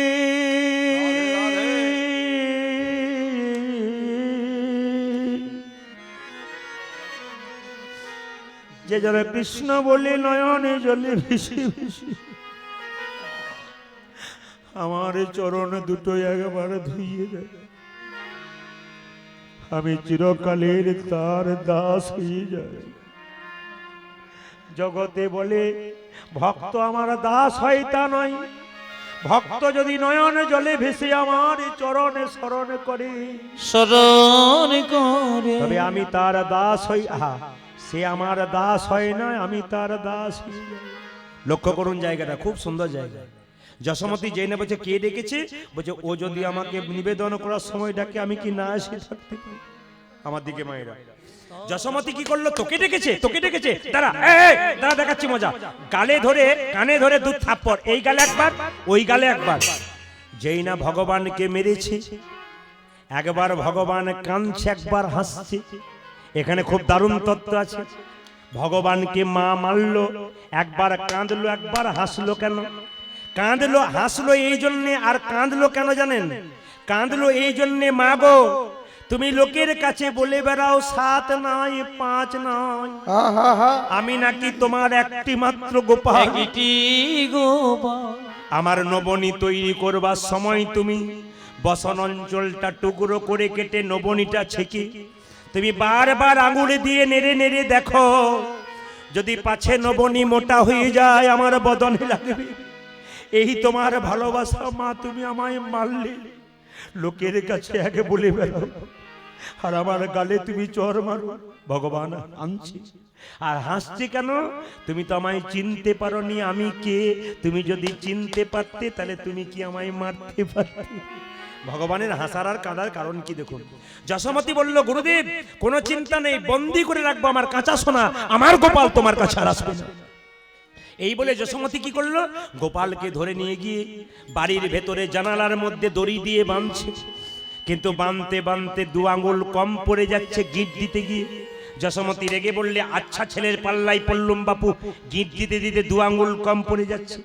ভগবান মনে মনে ভাবছে, মা গো, এই জগতে দড়ি দিয়ে আমায় কেউ বাঁধতে পারে না, আমাকে বাঁধতে পারে না। এ জগতে যে জন আমায় প্রেমের প্রেমের প্রেমের বাঁধনে বাঁধতে পারে, যে জন আমায় প্রেমের বাঁধনে বাঁধতে পারে সেই একমাত্র পায়। যশোমতী কোনো মতে বাঁধতে পারছে না, তখন 2 আঙ্গুল কম পড়ছে। 2 আঙ্গুল কি কি? সেই সময় যশোমতী গোবিন্দকে বাঁধছিল, 2 আঙ্গুল কম কি কি? একটা হচ্ছে প্রেম, একটা হচ্ছে ভক্তি। এই দুটো জিনিস যশোমতীর অভাব ছিল, বাঁধতে পারলো না। যশোমতী কি করলো না, ঘরে বাচ্চা ছেলেটাকে বন্দি করে নিয়ে দরজায় শেকলটাকে দিয়ে গুরুদেবের কাছে এসে বললো, গুরুদেব, বলে কি? বন্দি করেছি আমার কাঁচা সোনা, আমার গোপাল তোমার কাছে আসবে না। এবার আমি চাল ডাল দিলাম, অন্ন ব্যঞ্জন তৈরি করুন। আবার চাল ডাল দিয়েছে, অন্ন ব্যঞ্জন তৈরি করেছে। যশোমতী রান্নাশালায় বসে আছে, আর কোথা থেকে ছোট্ট গোপাল এসে আবার খেতে শুরু করেছে। গুরুদেব বলছে, যশোমতী দেখ দেখ দেখ, আবার তোর গোপাল এসেছে, আবার এসেছে। যশোমতী রান্নাশাল থেকে বলছে, গুরুদেব আপনি ভুল করছেন, ও আমার গোপাল নয়, পাড়ার কেউ বটে। যেই না বলেছে দেখে যা পাড়ার না ঘরের, যশোমতী বেরিয়ে এসে দেখলো, একই আমি দেখছি, ঘরে একটা গোপাল বেঁধে রেখেছি, আর বাইরে একটা গোপাল বসে আছে। গুরুদেব কেঁদে কেঁদে বলছে, যশোমতী রে, একবার শেকলটা খুলে দেখা, আমি বাইরে গোপাল ভেতরে গোপাল দেখবো কিনা দেখি। যেই না দরজাটা খুলেছে, দেখলো কি জানেন? ভেতরে একটা গোপাল বসে আছে, বাইরে একটা গোপাল বসে আছে। গুরুদেব কেঁদে কেঁদে বলছে, যশোমতী, ভগবান পাবার জন্য বনে জঙ্গলে ঘুরে বেড়ালাম, কিন্তু কোনোদিন ভগবান পেলাম না। আপনারা সব সেজে এসেছেন তো? জোরে বলুন হ্যাঁ না না। মানে সেজে বলতে এরকম, আজকে যেভাবে আসরটার আপনারা এঁটে বসেছেন, তাতে আমি স্থির সিদ্ধান্ত নিয়েছি আজ 3টে পর্যন্ত কীর্তন করব। রাজি আছেন না? কোনো ব্যাপার নেই। আচ্ছা আচ্ছা, আমার ভাইগুলো বলছে ভাইগুলো বলছে 4টে পর্যন্ত গাও, মাইক ছেড়ে দাও, অসুবিধা, 4টে পর্যন্ত গাও। কিন্তু আচ্ছা হ্যাঁ, ছেলেগুলো বলেছে আমরা থাকবো। তো একটা কথা বলি, 3টে বলছে, আমি ভোর 3টে বলি না, 3 ঘন্টার কথা বলেছি। মানে তারপর যদি বা একটু বেশি ইচ্ছা ছিল, তাতে যা অবস্থা, কালকে আর আমাকে আর গান গাইতে হবে না। যেখানে যাব তিনি বলবেন কি অবস্থা করে এসছেন দাদা। তো যাই হোক, যদি বলুন রাধা রানী কি, শ্যাম সুন্দর কি, মদন মোহন কি, হরিবাসর কি। আচ্ছা, তুলসীর মালা সব পড়েছেন? আস্তে আস্তে অনেকে পড়েছেন, অনেকে পড়েন না। একজন বলছে মালা না নিলে কি ভক্ত হওয়া যায় না? হয়। মালা নিলে কি হয়? এইদিকে তাকাবেন, মালার একটা লাভ আছে, তবে অনেক রকমের মালা আছে। কি মালা? আসতে আকন্দা ফুলের মালা। যারা যারা পড়েছে তারা জানে কত জ্বালা, কত জ্বালা। মালা পরবার সময় তো বেশ ঢাক ঢোল বাজিয়ে যান, কিন্তু মালার পর পর পর সে জানে যে মালার কত জ্বালা। কেন বলুন তো? এদিকে তাকান মায়েরা, একটু মন দিয়ে শুনবেন কথাগুলো বলুন। তুলসীর মালা আপনারা পরবেন, সোনার মালা পরবেন, কিন্তু সোনাটাকে কোথায় রাখেন? আস্তে সোনার মালা আপনারা বিয়ে বাড়ি যান তখন পরেন নাকি? সোনার মালা কীর্তন শুনতে আসেন তখন পরেন। অনেকে সোনার মালা সব সময় পরেন, কিন্তু সোনাটা যখন আপনারা পরেন তারপর কোথায় রাখেন? আলমারিতে রাখেন না? আলমারির ভেতরে একটা আলমারি আছে, ওর নাম কি? লকার। নেই? আবার দেখবেন লকারের ভেতরে একটা কৌটো থাকে, তা তো সেফ থাকে না, কৌটের ভেতরে রাখে। মায়েরা, এ জগতে সোনা পড়লে রাস্তা দিয়ে পেরিয়ে গেলে চোর ডাকাতের ভয় থাকে, কিন্তু গৌর সোনাকে কেউ যদি একবার পড়তে পারে তার চোর ডাকাতের ভয় থাকে। একটু বুঝিয়ে দিই। তাহলে প্রশ্ন করবেন, গৌর সোনাকে কি দেখিয়ে দেখিয়ে পড়বো? না, ওকেও যত্ন করে রাখবেন, ওটাও চুরি হবার ভয় আছে। কেন বলুন তো? কাম, ক্রোধ, লোভ, মোহ, মদম, আশ্চর্য, এই চোরগুলো বারবার চুরি করতে পারে, তার জন্য একেও লকারে রাখুন। প্রশ্ন করবেন একেও আলমারিতে রাখুন, প্রশ্ন করবেন তাহলে আলমারি কই, লকার কই, কৌটা কই, আমি বলে দেবো। আলমারি আমাদের দেহ, লকার আমাদের মন, আর কৌটো হলো মনের মণিকোঠা। দেহরূপী আলমারিতে মনের মণিকোঠায় কেউ যদি গৌর সোনাকে রাখতে পারে তার আবার নিতাই গৌর হরি বল হরি বল। এই জন্য রাখবার জায়গা আছে, জায়গাগুলোতে রাখবেন। হরে কৃষ্ণ। জায়গাগুলো শুনবেন, এদিকে দেখাবেন। তুলসীর মালা আপনারা অনেকে পড়েছেন, যুক্তি অনেকেই শুনেছেন। আচ্ছা, আপনি হিন্দু না মুসলমান না খ্রিস্টান না জৈন, আপনাকে দেখে বোঝা যায় নাকি? যেমন হিন্দু হলে তুলসীর মালা থাকবে নাকি, তিলক থাকবে একটু, ও মায়েরা। মুসলমান হলে একটু টুপি থাকবে, একটু দাড়ি টাড়ি থাকবে, এসব হয় আর কি। জৈন খ্রিস্টান থাকলে ওদের একটা ব্যাপার থাকে।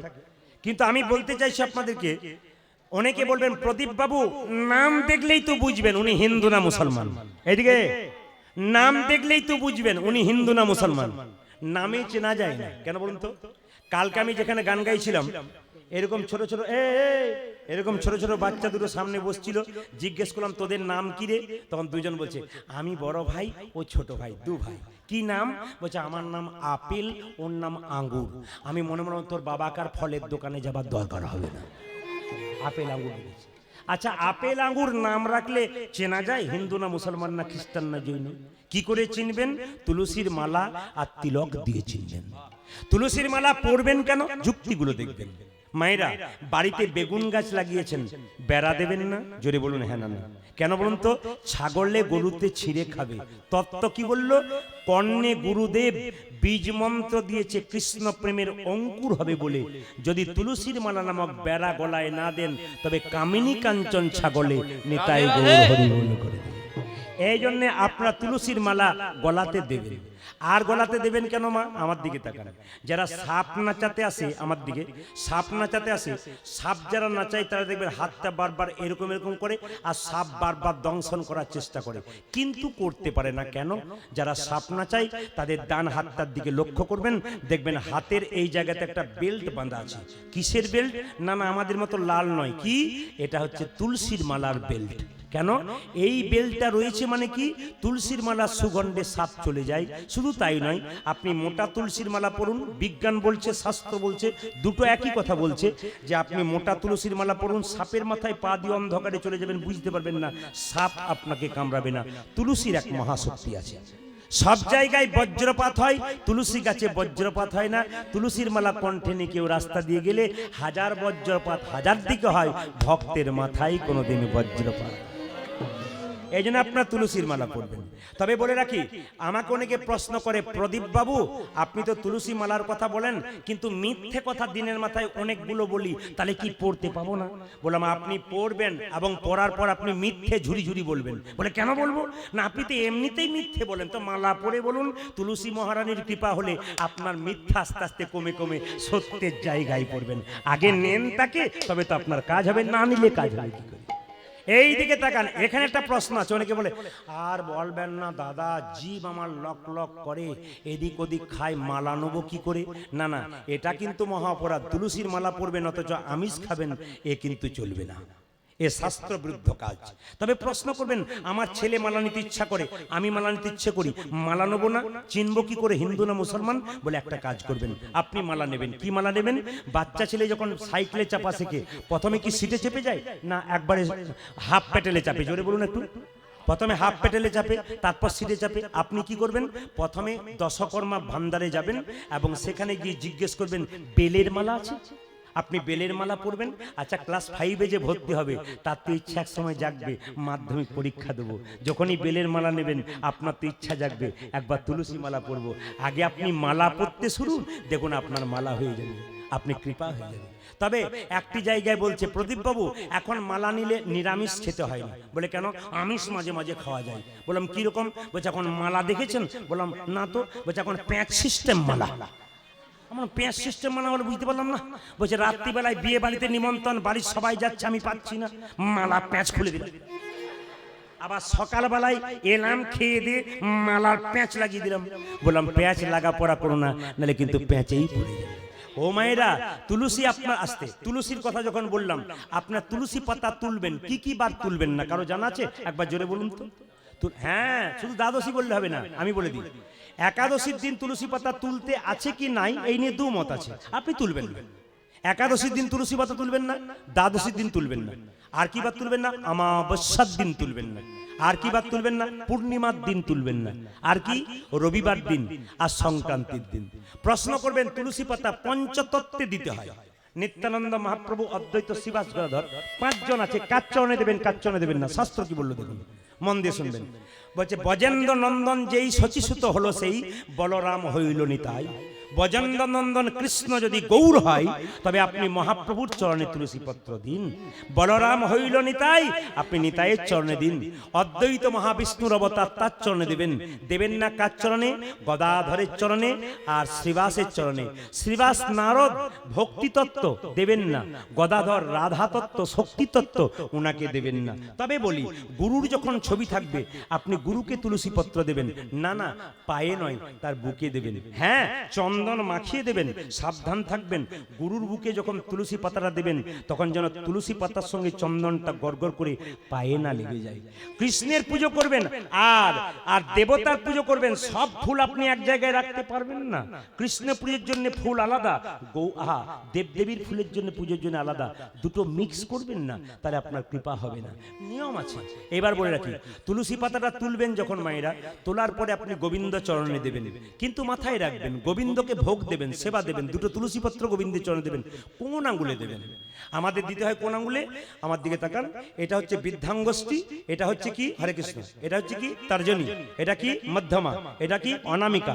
অনামিকা মানে নাম নাই তা নয়, অ মানে ভগবান বিষ্ণু, অক্ষরে ভগবান বিষ্ণুকে বোঝায়, এটা ভগবান বিষ্ণুর আঙ্গুল।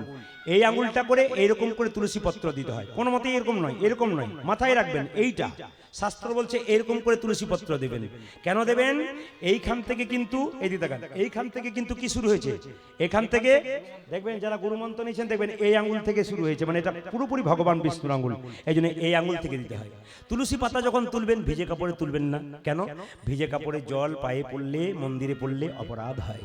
আপনি তুলসী পাতা তুলবেন দাদা ভাইরা, গামছা পরে তুলবেন, ধুতি পরে তুলবেন, গলায় কাপড় দিয়ে তুলবেন। গলায় কাপড় দেওয়া মানে কি বিনয়ী ভাব হয়, এই জন্য গলায় কাপড়টা সবাইকে দিতে হয়। তুলসী পাতা তুলবার সময় মাথায় রাখবেন পাতা বা গাছের ডাল যেন ভেঙে না যায়। ভেঙে যদি যায় কৃষ্ণের চরণে অপরাধ করা যায়।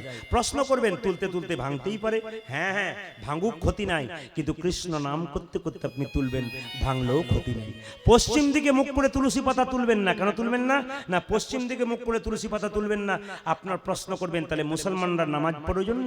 না না, ওদের শাস্ত্র বলছে ওদিকে কাবা মসজিদ আছে, ওটাকে লক্ষ্য করে নামাজ পড়ে।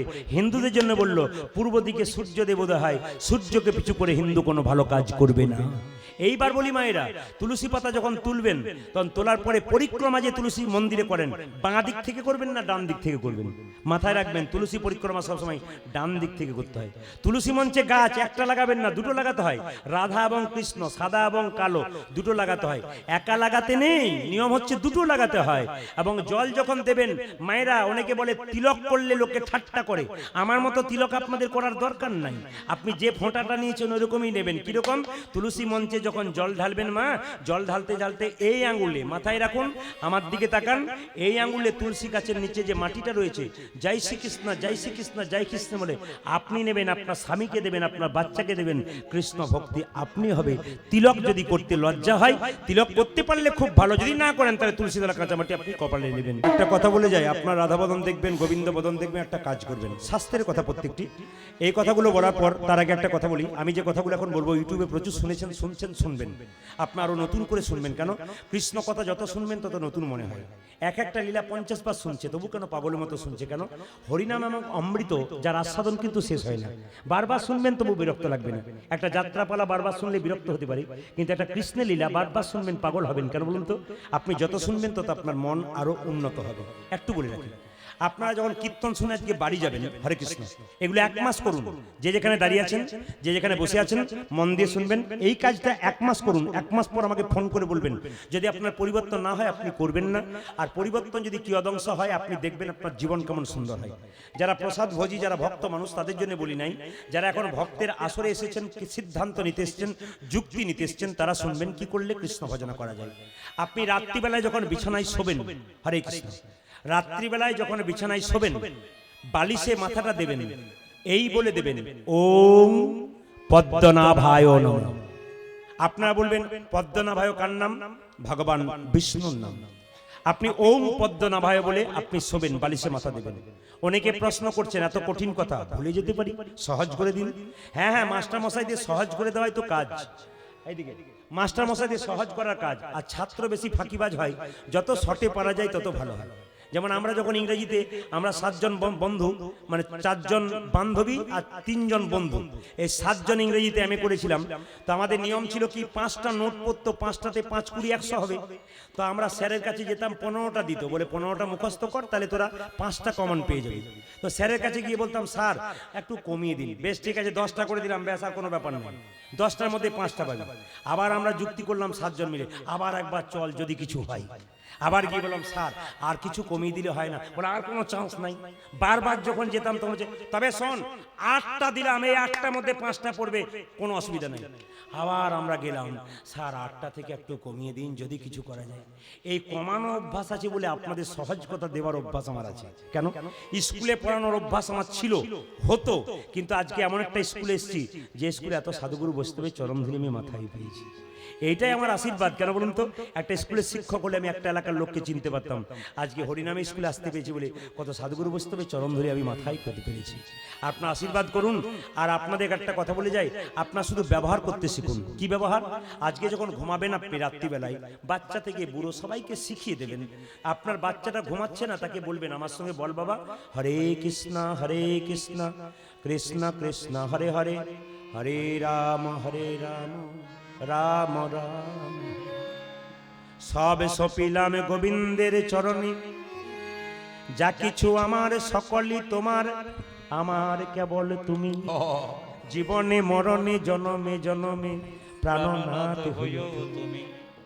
যা কিছু শব্দ তোমার, যা কিছু আমার সকলই তোমার, আমারই কেবল তুমি। জীবনে মরণে জনমে জনমে প্রাণনাথ হইও তুমি। হে গোবিন্দ, এই জগতে যে আমার মালিক, স্মৃতিতে সিঁদুর দিয়েছে, সে তো চলে যেতে পারে অকালে, কিন্তু তুমি যদি আমার মালিক হও, এই জগতে সবাই আমায় ছেড়ে গেলেও তুমি আমায় কোনোদিন ছেড়ে যাবে না। এই প্রার্থনা ভগবানের কাছে করবেন, জীবন শুদ্ধ হবে বাবা। তাই এইদিকে তাকাবেন। যদি কারো ঘুম আসছে না, আপনি কি করবেন? বালিশে মাথাটা দিয়ে হরে কৃষ্ণ কৃষ্ণ কৃষ্ণ হরে হরে, হরে রাম রাম রাম হরে হরে। বেশ, মেনে নিলাম, এই কাজটা করলেন। একটা একটা করে শুনবেন, এগুলো কাল থেকে ব্যবহার করুন। 1 মাস করার পর আমার ফোন নাম্বার মোবাইলে আচ্ছা ওখানে দেওয়া আছে, আপনারা দেখতে পাবেন, বা আমি একটু শেষে বলে দেবো। আপনারা আমাকে কল করবেন, যদি আমি না ধরি আমার ম্যানেজার ধরে, উনি সব কথা বলে দেবেন আপনাদেরকে, আমাকে খবরটা দিয়ে দেবেন। মন দিয়ে শুনবেন। কি? প্রথম হচ্ছে এই কাজটা করবেন যখন ঘুমাবেন। আপনি বারবার ঘুম আসছে না, কৃষ্ণ চিন্তা করুন, বাড়ির চিন্তা নেই। কৃষ্ণের উপর ভরসা করে ছেড়ে দিন, প্রভু তোমার জন্য সবকিছু করলাম, ফল দেবে তুমি, আমি কর্ম করে দিলাম, এই ভাবনা করে আপনি কাজ করবেন। সকালবেলা যখন ঘুম থেকে উঠবেন মায়েরা, তখন কি করবেন? জ্যোতিষশাস্ত্র বলছে যে বাড়িতে আপনি শুয়ে থাকেন, যে ছপ্পর কাটে শুয়ে থাকেন, তার সামনে আপনি কোনো ড্রেসিং আয়না রাখতে পারবেন না। বলেন ড্রেসিং আয়না আমার জায়গা নেই, আমি রাখবো না, আমি ওখানে রাখবো। হ্যাঁ, আপনি ওখানেই রাখবেন। জ্যোতিষশাস্ত্র একটা বুদ্ধি দিয়ে দিয়েছে, যদি আপনার আয়না সামনেই থাকে, কেন বলুন তো? ঘুম থেকে উঠে ঘুমন্ত মুখটা আয়নাতে দেখতে নাই, অমঙ্গল হয়। এই জন্য জেনে নিন, আপনি যে আয়নাটা সামনে রেখেছেন, ওই আয়নাতে আপনি একটু কাপড় ঢাকা দিয়ে দেবেন। আর জ্যোতিষশাস্ত্র কি বলল? অমঙ্গল বাড়িতে আসে, যে বাড়িতে আপনি শুয়ে থাকেন সেখানে ঠাকুর মন্দির রাখবেন না। যে বাড়িতে আপনি শুয়ে থাকেন সেই বাড়িতে আপনি কোনো ঠাকুর মন্দির বা কোনো ভেতরে আপনি ঠাকুর মন্দির রাখবেন না। প্রশ্ন করবেন আমার যদি একটাই বাড়ি হয়, ঠাকুর কোথায় রাখবো, রাখার ইচ্ছা আছে? হ্যাঁ, আপনি ওই বাড়িতেই রাখুন, কিন্তু আপনি যখন শোবেন তখন পর্দাটাকে ঢাকা দিয়ে শোবেন, ব্যাস আপনার লাভ আছে। সকালবেলায় ঘুম থেকে উঠে আপনি দেওয়ালে একটা কৃষ্ণের ছবি রাখবেন, রাধা কৃষ্ণের। ঘুম থেকে উঠবেন, ঘুম থেকে ওঠার পর আপনার একটা কাজ আছে। কাজটা কি একটু দেখে নিন আমার কাছে। কাজটা কি? শাস্ত্র যেগুলো বলছে আমি সেগুলো বলছি, আপনার নিয়মগুলো করুন, কাজে লেগে যাবে। কাজটা কি? আপনি ঘুম থেকে উঠে এই দুটো আঙুল নেবেন, যে যেখানে আছেন এই দুটো আঙুল নেবেন। এই দুটো আঙুল নিয়ে কি করবেন? হরে কৃষ্ণ। এই দুটো আঙুল নিয়ে কি করবেন? এই দুটো আঙুল নিয়ে এরকম করে হরে কৃষ্ণ কৃষ্ণ কৃষ্ণ হরে হরে, হরে রাম রাম রাম হরে হরে। হরে কৃষ্ণ কৃষ্ণ কৃষ্ণ হরে হরে। আপনি 2-3 বার করলেন এই আঙুলটা দিয়ে। এইবার কি করলেন, চোখ খুলে প্রথম কৃষ্ণের ছবিটা দেখলেন। যদি আপনারা মনে করেন, আস্তে, যদি আপনি মনে করেন কৃষ্ণ কাছে নাই, নাই বা রইল ক্ষতি নেই, আপনি একটা কাজ করুন, কৃষ্ণকে প্রণাম করলেন। তারপর কি করলেন, করাগ্গে বসতে লক্ষ্মী, নিজের হাতটাকে দেখলেন। যে যেখানে আছেন, বাচ্চাকে ঘুম থেকে উঠাবেন। এমনকি আপনাদের কাছে কথা বলে রাখি, সেদিন একটা ছেলে বলছে, দাদা কিছু মনে করবেন না, আমার 1.5 মাসের বাচ্চা। বলে কি? সে আপনার কীর্তন শুনে। বললাম কি বোঝে ও? বলে কি বোঝে জানি না, আপনার ছবিটা দেখে হাত নাড়ানো দেখে, আর ওইটা দেখলে ও দিব্যি খিলখিল করে হাসে, আর ওইটা দেখতে দেখতে গান শুনতে শুনতে ঘুমিয়ে যায়। আবার যখন লাগিয়ে দিই তখন আবার সুন্দর করে হাত পা নাড়াচাড়া করে। তো বললাম ও কিছু বোঝে? ওর কিছু বোঝে কেন, ওর ভেতরে কিছু ঢুকেছে, গোবিন্দের কৃপা হয়েছে। তো লক্ষ্য করুন আপনারা, এগুলো নিজের গুণে হয়, গোবিন্দের কৃপাতে হয়। লক্ষ্য করুন, আপনি কি করবেন মা, আপনি ওই হাতটাকে দেখবেন। দাদা ভাইরা সবাই হাতটাকে ঘুম থেকে উঠে এরকম করে দেখবেন, বাচ্চাটাকেও দেখাবেন, দেখিয়ে কি করবেন, বলে এরকম করে প্রণাম কর। এগুলো মা শেখাবে, মায়ের কাছে আচার শেখে, বাবার কাছে বিচার শেখে। আপনার সবসময় রয়েছেন বাচ্চাকে শেখাবেন, বাচ্চাকে পড়াবেন। অয়ে অজগরটি আসছে তেরে, আয়ে আমটি খাবো পেরে, হস হইতে ইঁদুর ছানা ভয়ে মরে, দীর্ঘ হইতে গল পাখি পাছে ধরে। আমার সবচেয়ে ভালো লাগে এইটাই, আমার সবচেয়ে দামি লাগে এইটাই। আমার কীর্তন নয়, মহাপ্রভুর কৃপায় যত কীর্তন ছেড়েছি, কম বয়সের ছেলেগুলো যাদের নতুন বিয়ে হয়েছে, ছোট বাচ্চা হয়েছে, তারা এসে বলছে আমার মেয়েটি যেন কৃষ্ণ ভক্ত হয়। তখন আমি বুঝে নিলাম এই বয়সের ছেলের মধ্যে ঢুকেছে, ওই মেয়েটার মধ্যে কেন হবে না। ও এসে বলছে আমার মেয়ে হয়েছে ছোট্ট, আপনি আশীর্বাদ করুন যেন কৃষ্ণ ভক্ত হয়। এই যে একটা ভেতরে ঢুকে গেছে, এটাই তো লাভ, এইটাই লাভ। আপনি শেখান, আপনার বাচ্চাটার হবে। বাচ্চাকে কি করবেন, হাতটাকে এমনি করে দেখে প্রণাম করবেন। শাস্ত্র কি বলছে, কেন প্রণাম করবেন? এখানে হাতটাতে জল নিয়ে আচমন করেন কেন? করাগ্গে বসতে লক্ষ্মী, করমূলে তু সরস্বতী, করমধ্যে গোবিন্দম, প্রভাতে কর্দর্শনম। করাগ্গে বসতে লক্ষ্মী, এখানে মা লক্ষ্মী থাকে। করমূলে তু সরস্বতী, এখানে সরস্বতী থাকে। করমধ্যে গোবিন্দম, এখানে ভগবান কৃষ্ণ থাকে। প্রভাতে কর্দর্শনম, সকালবেলায় যে কর্দর্শন করে তার গোবিন্দ দর্শন হয়। মন দিয়ে শুনবেন। যখন আপনি হাতটাকে দেখলেন, এবার আপনি যখন গুরুমন্ত্র ভজনার যদি সময় না থাকে, আপনি বিছানাতেই গুরুমন্ত্র ভজনা করবেন। প্রশ্ন করবেন, ছি প্রদীপ বাবু, বিছানায় গুরুমন্ত্র ভজনা করা যায়? ওটা তো অপবিত্র জায়গা। মায়েরা, মহাপ্রভু বলেছেন খাইতে শুইতে যথা তথা, যেখানে সেখানে হরিনাম করা যায়। রামকৃষ্ণ দেব বলেছে সোনার আংটি বাঁকা হোক আর ভাঙা হোক সে কিন্তু সোনা। ওই জন্য হরিনাম যে কোনো জায়গায় করো, পবিত্র। প্রমাণ দেখুন, মহাপ্রভু নীলাচলে গিয়েছিল, নীলাচলে গিয়ে পায়খানায় বসেছিল, জিভটাকে দাঁত দিয়ে চেপে ধরেছিল। ছোট্ট গোপাল 5 বছর বয়স, ও দেখেছিল মহাপ্রভু পায়খানায় বসেছে, জিভটাকে দাঁত দিয়ে চেপে ধরেছে। মহাপ্রভু যখন পায়খানা থেকে ফিরল, ছোট্ট গোপাল জিজ্ঞাসা করলো, আচ্ছা ঠাকুর তুমি যখন পায়খানায় বসেছিলে জিভটাকে দাঁত দিয়ে চেপে ধরেছিলে কেন? ছোট্ট গোপালকে মহাপ্রভু বলল, শোন তুই কি বুঝবি, তুই জানিস না ওই অবস্থায় নাম করলে অপবিত্র হয়ে যায়। গোপাল বলল, গো প্রভু তুমি তো আমাকে শুনিয়েছ কুরুক্ষেত্রের যুদ্ধে ভগবান শ্রীকৃষ্ণ অর্জুনকে বলেছে মৃত্যুকালে কেউ যদি ভগবানের নাম করে তবে তার নাকি গোলক বৈকুণ্ঠ ধাম প্রাপ্তি হয়। আচ্ছা প্রভু, কেউ পায়খানায় বসেছে, তার বুকে প্রচন্ড যন্ত্রণা হয়েছে, কাছে কেউ নাই, সে কি তোমার নাম করতে পাবে না? সে কি হরিনাম করলে অপবিত্র হয়ে যাবে? মহাপ্রভু তাকে জড়িয়ে ধরে বলল, ওরে গোপাল, যার কাছ থেকে শিক্ষা পাওয়া যায় সে হলো গোপাল গুরু, আজ থেকে তোর নাম দিলাম গোপাল গুরু। মহাপ্রভু সেদিন শিক্ষা দিলেন খাইতে শুইতে যথাযথ হরিনাম করা যায়। মায়েরা, বিছানা থেকে যখন নামবেন, নামবার আগে পাটা মাটিতে ফেলবার আগে ওই মাটিকে প্রণাম করবেন। কেন? ওই মাটিতে রামের চরণধুলি, ওই মাটিতে কৃষ্ণের চরণধুলি, ওই মাটিতে গৌরের চরণধুলি। মায়েরা যখন নামবেন বাঁ পাটা নামাবেন, দাদা ভাইরা নামবেন তখন ডান পাটা নামাবেন। প্রশ্ন করবেন, রাধা কৃষ্ণর ভজনা করব কেন? রাধাটা কে? হরে কৃষ্ণ, যে আরাধ্য সেই রাধা। শাস্ত্র বলছে রাধা কোনো মেয়ে নয়, আবার শাস্ত্রের এক জায়গায় রাধাকে মেয়ে দেখা হচ্ছে। ও মেয়েরা, আমিও রাধা হতে পারি, আপনিও রাধা হতে পারেন যদি আরাধনা করতে পারেন সেই রাধা। আচ্ছা, রাধার জন্ম কথা একটু আপনাদের বলবো, মন দিয়ে শুনবেন। আচ্ছা বলুন তো, রাধা কোনো মায়ের পেট থেকে এসেছিল না কোথা থেকে এসেছিল? জোরে বলবেন, কারো জানা আছে? ও মায়েরা, রাধা কিন্তু কোনো মায়ের পেট থেকে আসেন, একটু জেনে নেবেন। রাধারানীর মায়ের নাম কি ছিল? কীর্তিদা। হরে কৃষ্ণ। রাধারানীর মায়ের নাম কি? কীর্তিদা। আর বাবার নাম কি? বৃষভানু রাজা। একটু বলুন, মায়ের নাম কি বললাম? আর একটু জোরে বলুন। কীর্তিদা। এত দুঃখ করে বলছেন। রাধারানীর মায়ের নাম কি? বেশ, বাবার নাম কি? বৃষভানু রাজা। আসলে কীর্তিদা রানী বলে কথা। এখন যখন পুকুরে স্নান করতে গেছে দেখতে পেলো কি, এদিকে দেখতে পেলো কি, অনেকগুলো পদ্ম ফুল ফুটেছে। একটা পদ্ম ফুল এত জ্যোতি চিন্তা করা যায় না। সখীদেরকে বললো, সখী ওই পদ্ম ফুলটা তুলে নিয়ে আয়। ওই পদ্ম ফুল যখন বাড়িতে তুলে নিয়ে গেল, দেখলো ছোট ছোট পোকা রয়েছে, একটা পোকা, সোনার পোকা। মনে মনে ভাবছে এত পদ্ম ফুল তুললাম, সব শুকিয়ে গেল, কিন্তু এই পদ্ম ফুলটা জ্যোতি দিনের পর দিন বাড়তে লাগলো। ও মায়েরা, আসলে ছোট্ট কীটটা আস্তে আস্তে মেয়ের রূপ ধারণ করলো। যখন মেয়ের রূপ ধারণ করলো, কীর্তিদা তখন বৃষভানুকে ডেকে বলল, স্বামী সারা রাজ্যে জুড়ে তুমি ঢুলি দিয়ে দাও যে রানী গর্ভবতী হয়েছে, আমার সন্তান হবে। সবাই জানে কীর্তিদার গর্ভে সন্তান হবে, কিন্তু মেয়েটা ফুলের মধ্যে ছোট্ট মেয়েটা আস্তে আস্তে বড় হলে যখন 10 মাস 10 দিন হলো, তখন জন্ম নিল ঠিক, কিন্তু অন্ধ হয়ে জন্ম নিল। কীর্তিদা কেঁদে কেঁদে বলে, দিদি গো, ওগো দিদি গো, দেখে যাও এমন মেয়ের জন্ম দিলাম যে চোখে দেখতে পায় না। চোখে দেখতে পাই না। আপনাদের এই গ্রামে কোনো বাচ্চা যদি জন্ম নেয় চোখে দেখতে না পায়, আপনারা সব দলে দলে দেখতে যাবেন না? জোরে বলুন হ্যাঁ না না। এখন যশোমতী রোহিণীকে বলছে, দিদি ও দিদি, বলি খবরটা শুনেছো? ওই কীর্তিদার একটা মেয়ে হয়েছে, সে নাকি চোখে দেখতে পায় না। তো দিদি আমাদের গোপাল তো ওখানে খেলা করছে, চলো এই ফাঁকে আমরা দুজন চলে যাই। গোপাল তো খুব দুষ্টু ছেলে, ও তো মানবে না, যদি একবার দেখে আমাদের পিছু ধরবে। এই দেখুন তাকান, যশোমতী আর রোহিণী যখন চলে যাচ্ছে, রাধারানী অন্ধ হয়ে জন্ম নিল কেন? সে শর্ত করেছিল, আমি চোখ খুলে প্রথমে কৃষ্ণ দেখব, যদি কৃষ্ণ না দেখি আমি চোখ খুলবো না। আপনারা যদি রাধা রানীর মতো হতে চান, শর্ত করে যান এখানে, কাল সকাল থেকে ঘুম থেকে উঠে চোখে প্রথমে কৃষ্ণ দেখবেন, তারপর আপনি ঘুম থেকে উঠবেন।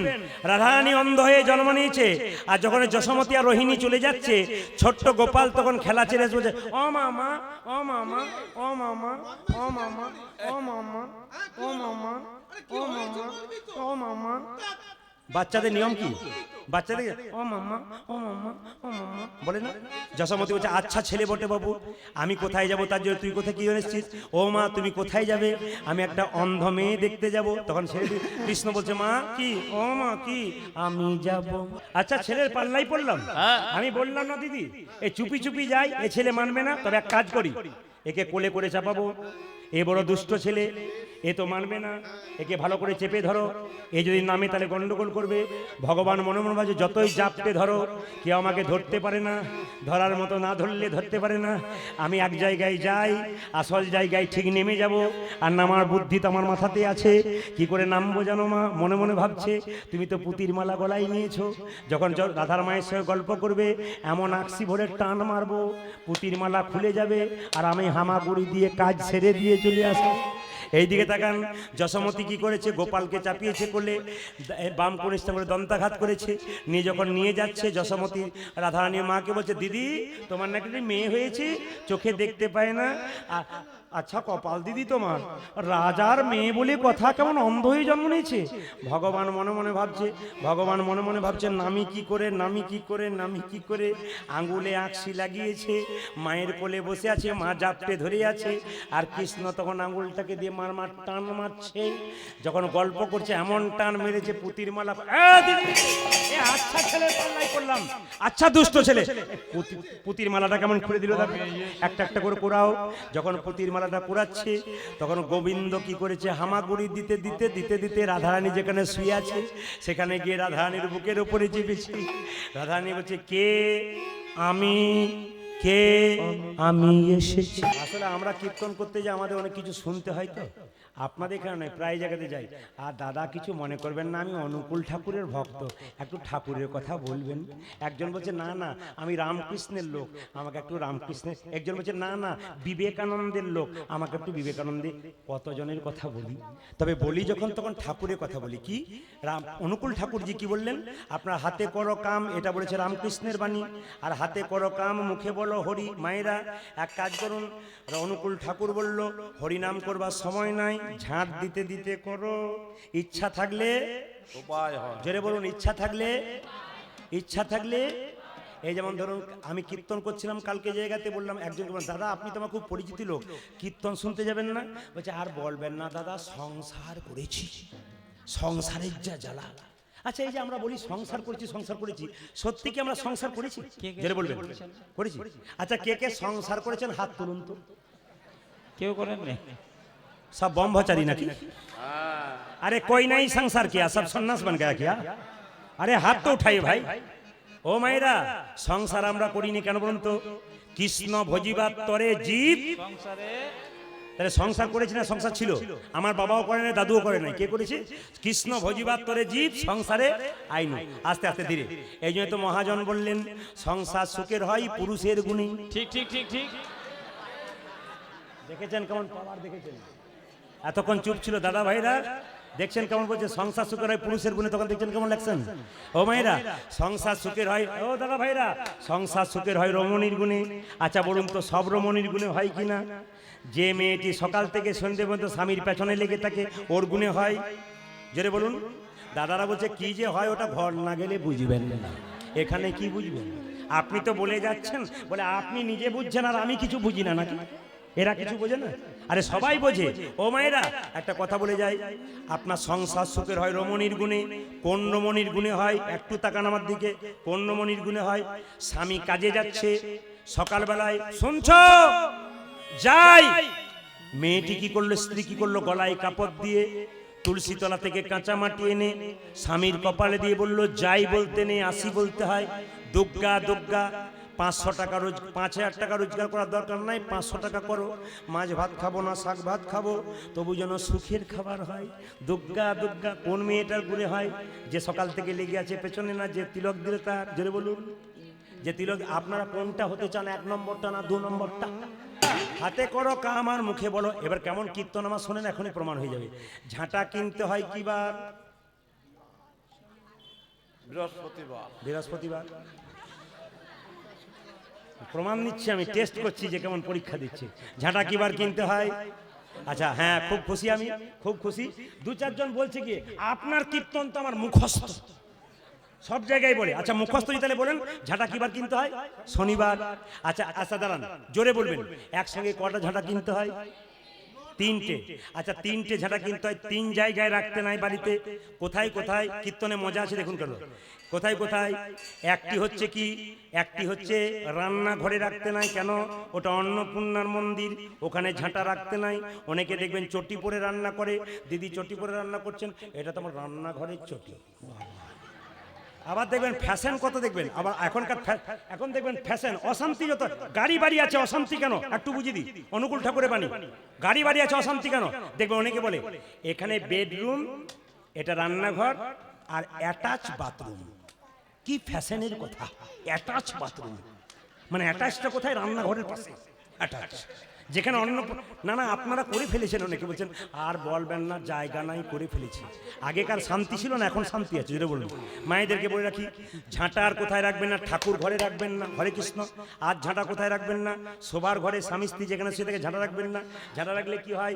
যে ঝাঁটা রাখবেন তার কীর্তনে যে কত মজা আছে। ও মায়েরা একটা কথা বলে রাখি, স্বামী স্ত্রীতে ঝগড়া হবে না। 2টো মন্ত্র শিখিয়ে যাব, বলবো না বাদ দিয়ে যাবো। বাবারে মায়েরা বলছেন বলুন বলুন, ওই জন্য তো রাত জেগে কীর্তন শোনা। আর দাদারা বলছে এতদিন পরে আপনি আমাদের হয়ে বললেন, কেউ বলেন আজকে বলুন। হ্যাঁ বলুন। আর জন্ম শুনতে হবে না, যা অবস্থা ঝাঁটা। আমি আগে বলে দিই, জায়গাটা যাই তারপরে। ও মায়েরা সবাই লক্ষ্য করুন, যে জায়গাতে ছিলাম একটু মন দিয়ে শুনে নিন। স্বামী স্ত্রীতে যদি ঝগড়া হয়, মনস্তত্ত্ববিদ বলছে, খুব দামি কথা, বিজ্ঞান ভিত্তিক যদি কীর্তন হয়, তাহলে শুনে রাখুন যে স্বামী স্ত্রীতে যদি ঝগড়া হয় বা বাড়িতে যদি অশান্তি হয়, বাচ্চার মন প্রথম অ্যাটাক করে। আপনারা ভালো করে শুনবেন, একবারে বিজ্ঞান ভিত্তিক কথা বলবো। বাচ্চার মন প্রথম অ্যাটাক করে। প্রমাণ দিয়ে দিই আপনাদের, আস্তে আমি একটু প্রমাণ দিয়ে দিই বাচ্চার মন কেমন অ্যাটাক করে, একটু বুঝতে পারবেন আপনারা। আমি কথা বললে বুঝতে পারবেন। বলছে দেখবেন, আমি এক জায়গায় বলেছি একটা 18 বছর মেয়ের বিয়ে হয়েছে, তো বাবা তাকে বলছে, মা তাকে বলছে, খুকি শ্বশুর বাড়ি চললি কাঁদিস না, আমারও খুব ব্যথা হয়, কিন্তু কথা দিলাম মা প্রতি মাসে মাসে তোর ঘর যাব, একটি বিনয় তোর কাছে। কি? আমি তোর বাবা হয়ে করজোরে বিনয় করি, কি? শ্বশুর বাড়ি চললি, শ্বশুর মশাই শাশুড়ি মাকে সম্মান দিবি, ঝগড়া করবি না। মেয়েটি কি করছে দেখুন, বাবা মা যখন বলল, মেয়েটি বলল করবো না। কিন্তু কিন্তু কিন্তু যখনই বিয়ে করে গেল, অষ্টমঙ্গলা পেরোতে না পেরোতেই ঝগড়া শুরু হয়ে গেল। ছেলের বাবা মেয়ের বাবাকে বলছে, কেমন মেয়ে পাঠালেন, এসে খালি ঝগড়াই করছে। যখন অষ্টমঙ্গলা করতে এলো মেয়েটা, তখন মেয়ের মার মেয়ের বাবা বলছে, পুঁই পুঁই করে বললাম ঝগড়া করিস না, তবু তুই ঝগড়া করলি। মেয়েটা বলছে, মা 18 বছর ধরে যেটা শিখলাম ওটা করব, না শেষ দিনে যেটা শেখালে ওটা করব। বলছে, বুঝতে পারলাম না। বলছে, 18 বছর ধরে দেখলাম তুমি দাদু ঠাকুমার সঙ্গে ঝগড়াই করে গেলে, আমি তো ঝগড়া শিখলাম, শেষ জীবনে বললে কোনো লাভ হবে। আপনারা জেনে নিন, হাঁড়ি তৈরি করছে রাস্তে, হাঁড়ি তৈরি করছে কুমোর, হাঁড়ির কানা বাঁকা হয়ে গেল, তার জন্য দায়ী কে? হাঁড়ি না কুমোর? জোরে বলবেন।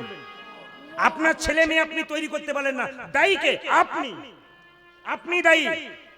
আপনার বাচ্চা মেয়েটা দোকানে গেল কাপড় কিনতে, পোশাক কিনতে, ছোট্ট বাচ্চা, ও বলল বাবা খাটো পোশাক নেবো, আপনি কিনে নিলেন, ও তো অভ্যস্ত হয়ে গেল। ও যখন 18 বছর বয়স হয়ে গেল, ও নিজেই খাটো পোশাক কিনলো, আপনার সামনে এসে দাঁড়ালো। বাবা মেয়ের সামনে দাঁড়ালে বাবা মেয়ের দিকে তাকাতে পারছে না, এমন পোশাক মেয়েকে দেবেন কেন? বাহ বাহ বাহ। কেন দেবেন? আপনার সময় নষ্ট হয়ে যাবে। এইবার বলি, সেই মেয়ে যখন কিডন্যাপ হয়ে যাবে, সেই মেয়ে যখন কিডন্যাপ হয়ে যাবে, সরকারকে দোষ দেবেন, প্রশাসনকে দোষ দেবেন। কেন দেবেন আপনারা? সেই মেয়ে যখন রাত্রি 8টায় ফিরলো, তার গালে চড় মারলেন, কোথায় গিয়েছিলি তুই? কোন অসভ্য জায়গায় মিশেছিলি তুই? কিডন্যাপ হয়ে গেলি, মেয়েটার গালে চড় মারলেন না? মেয়েটার গালে চড়টা মারবার আগে আপনার গালে মারুন। আপনি ছোটবেলা থেকে বাচ্চাটাকে খাটো পোশাক দিয়ে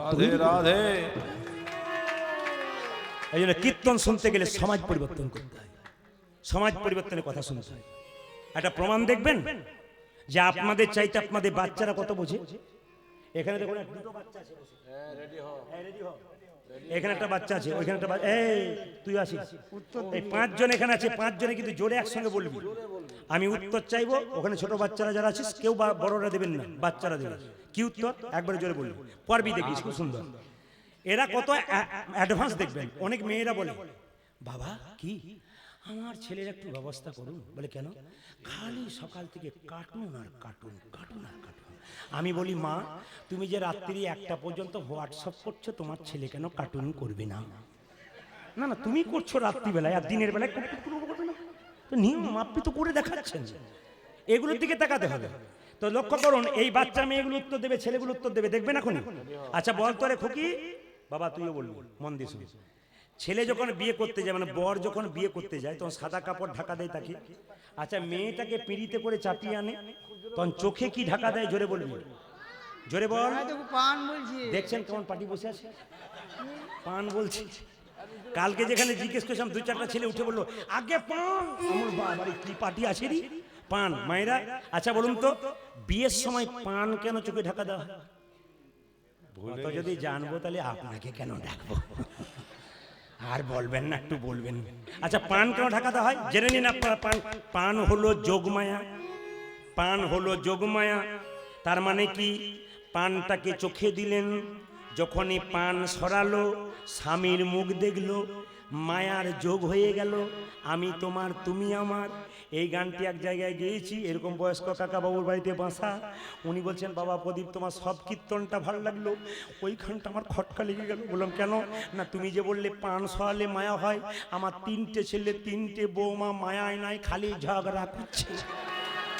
বললাম কাকা বাবু মায়া থাকবে কি করে? পান সরানোর আগে কতবার রাস্তায় দেখা হয়ে যাচ্ছে। পান থাকলে হবে আর হবে? হ্যাঁ, কীর্তনে মজা আছে কিন্তু যদি নিতে পারা যায়। ও মায়েরা বলে দিই, আমি একটা ভাগবত কথা, একটা বাস্তব কথা বলে লীলার মধ্যে যাবো, একটু মন দিয়ে শুনুন। স্বামী স্ত্রীতে ঝগড়া হবে না, দুটো কাজ একসঙ্গে করবেন। একটু শুনুন, প্রথমটা কি? বাস্তব, একবার বাস্তব। কি করবেন? আমার বাড়ির পাশে স্বামী স্ত্রী ঝগড়া করছে। একটি মেয়ে গিয়ে বলল, তোমরা দুজনে ঝগড়া করছো, আমাদের পাড়াটাকে নষ্ট করছো, নিজের ছেলেকে নষ্ট করছো, আমাদের ছেলেগুলো মাথা খাচ্ছ। এক কাজ করো, পাশের বাড়িতে যাও, পাশের গ্রামে সাধু বাবা এসছে, সাধু বাবার কাছে গিয়ে তোমরা একটু মন্ত্রপুত জল নাও, দেখবে ঝগড়া তোমাদের হবে না। তো মেয়েটি আর স্বামীটি, মানে স্ত্রী আর স্বামী দুজন গেছে কার কাছে? সাধু বাবার কাছে। সাধু বাবা যারা হয় তারা একটু যেচে সেজে নেয়, কেমন ঝগড়া হয়। সাধু বাবা বলছে, মা তুই কেন এলি? তোর মেয়েটি বলছে, আর বলবেন না বাবা, খালি খুটুর খুটুর লেগেই আছে। তখন সঙ্গে সঙ্গে কে বেশি ঝগড়া করে? মেয়েটা তখন ছেলেটার দিকে তাকিয়ে বলছে, সাধু বাবা টেস্ট করছে, বলছে মেয়েটাকে, বলছে ছেলেটাকে, বলছে কে বেশি ঝগড়া? ছেলেটা বলছে। তখন সাধু বাবা বুঝতে পেরে গেল মেয়ে ছেলেটি যদি 4টা বলছে তাহলে মেয়েটি 25টা বলছে। বললো মা, ছেলেটিকে বলে তুই যা তুই যা, তোর সঙ্গে দরকার নেই। মেয়েটিকে দেখেছে মা তোর কোনো অসুবিধা নাই, ঝগড়া হবে না। এই দেখ ফুসফুস করে 1 বোতল জলে মন্ত্রপুত করে দিলাম। তোর স্বামী যখন ঝগড়া করতে 4টা বলবে তুই তো 25টা বলে ফেলবি। তুই কিছু না বলে মন্ত্রপুত জলটা মুখে ঢুকিয়ে নিবি, গিলবিও না ফেলবিও না। কিছু বুঝি না, এইরকম করে কীর্তন করলে 4টা পর্যন্ত হলেও কাকা অসুবিধা নেই। কেন বলতো কি করবেন, কোনো উপায় নাই। তো চলে বলুন রাধা রানী কি, শ্যাম সুন্দর কি, মদন মোহন কি। তাহলে গিলবি না ফেলবি না মানে কি? এই দেখুন জল মুখে নিয়ে হপ। আচ্ছা শাস্ত্র বললো কোন স্বামী স্ত্রী কোন দম্পতি সবচাইতে সুখী? আস্তে, শাস্ত্র বললো কোন দম্পতি কোন স্বামী স্ত্রী সবচাইতে সুখী? যার স্ত্রী বোবা, যার স্বামী হলো কালা, তার নাই কোনো জ্বালা আছে, জ্বালা আছে। এবার ভাগবতীয় কথাটা কি? স্বামী স্ত্রীতে ঝগড়া হবে না, দুটো কাজ একসঙ্গে করবে। ভজন ভজন ভজন ভজন ভজন ভজন ভজন ভজন ভজন ভজন ভজন ভয়কার বর্গীর যদন্ত না ভজন। স্বামী বেলা 3টে আসবে, তাকে দেবে, তারপর ভজন করবে, ঝগড়া নাই। আর স্বামী স্ত্রী সন্ধ্যাবেলায় একসঙ্গে হরি মন্দিরে বসে একটু ভজন করবেন, আপনাদের লাভ আছে। তাহলে আপনারা একটু সবাই মিলে মন দিয়ে শুনুন। ভগবান শ্রীকৃষ্ণ কালিয়নাগকে দমন করবে বলে কি করলো না, কালিয়নাগকে দমন করবার জন্যে সোজা কদম্ব বৃক্ষের উপরে চাপলো। কি আচ্ছা, নিম পাতা যতই মিষ্টি রসে ভেজান তেতো যায়, জোরে বলুন হ্যাঁ না না। স্বভাব যার, এদিকে স্বভাব যার যেমন সে তেমন করবে। একটু বলে রাখি, এ সংসারে কেউ কারো নয়, একটু মন দিয়ে শুনবেন। এইদিকে তাকান, সম্রাট আলেকজান্ডারের নাম শুনেছেন? জোরে বলুন হ্যাঁ না না। সম্রাট আলেকজান্ডার যখন মৃত্যুশয্যায় শুয়ে আছে, তখন সেনাপতিকে বলল, সেনাপতি আমার জীবনে 3টি ইচ্ছা তোমাকে পূর্ণ করতে হবে। সেনাপতি বললেন, স্যার আমি খাতা কলম নিয়ে দাঁড়িয়ে আছি, আপনি বলুন। আলেকজান্ডার বলল, প্রথম ইচ্ছা আমার একটা আছে। কি? আমি যখন মরে যাব সাধারণ লোক আমার মৃতদেহ বয়ে নিয়ে বেড়াবে না, 4 জন ডাক্তার কাঁধে করে নিয়ে বেড়াবে। কি বললো? 4 জন ডাক্তার, বাকি সাধারণ মানুষ নয়। বলছে 4 জন ডাক্তার কাঁধে নিয়ে বেড়াবে।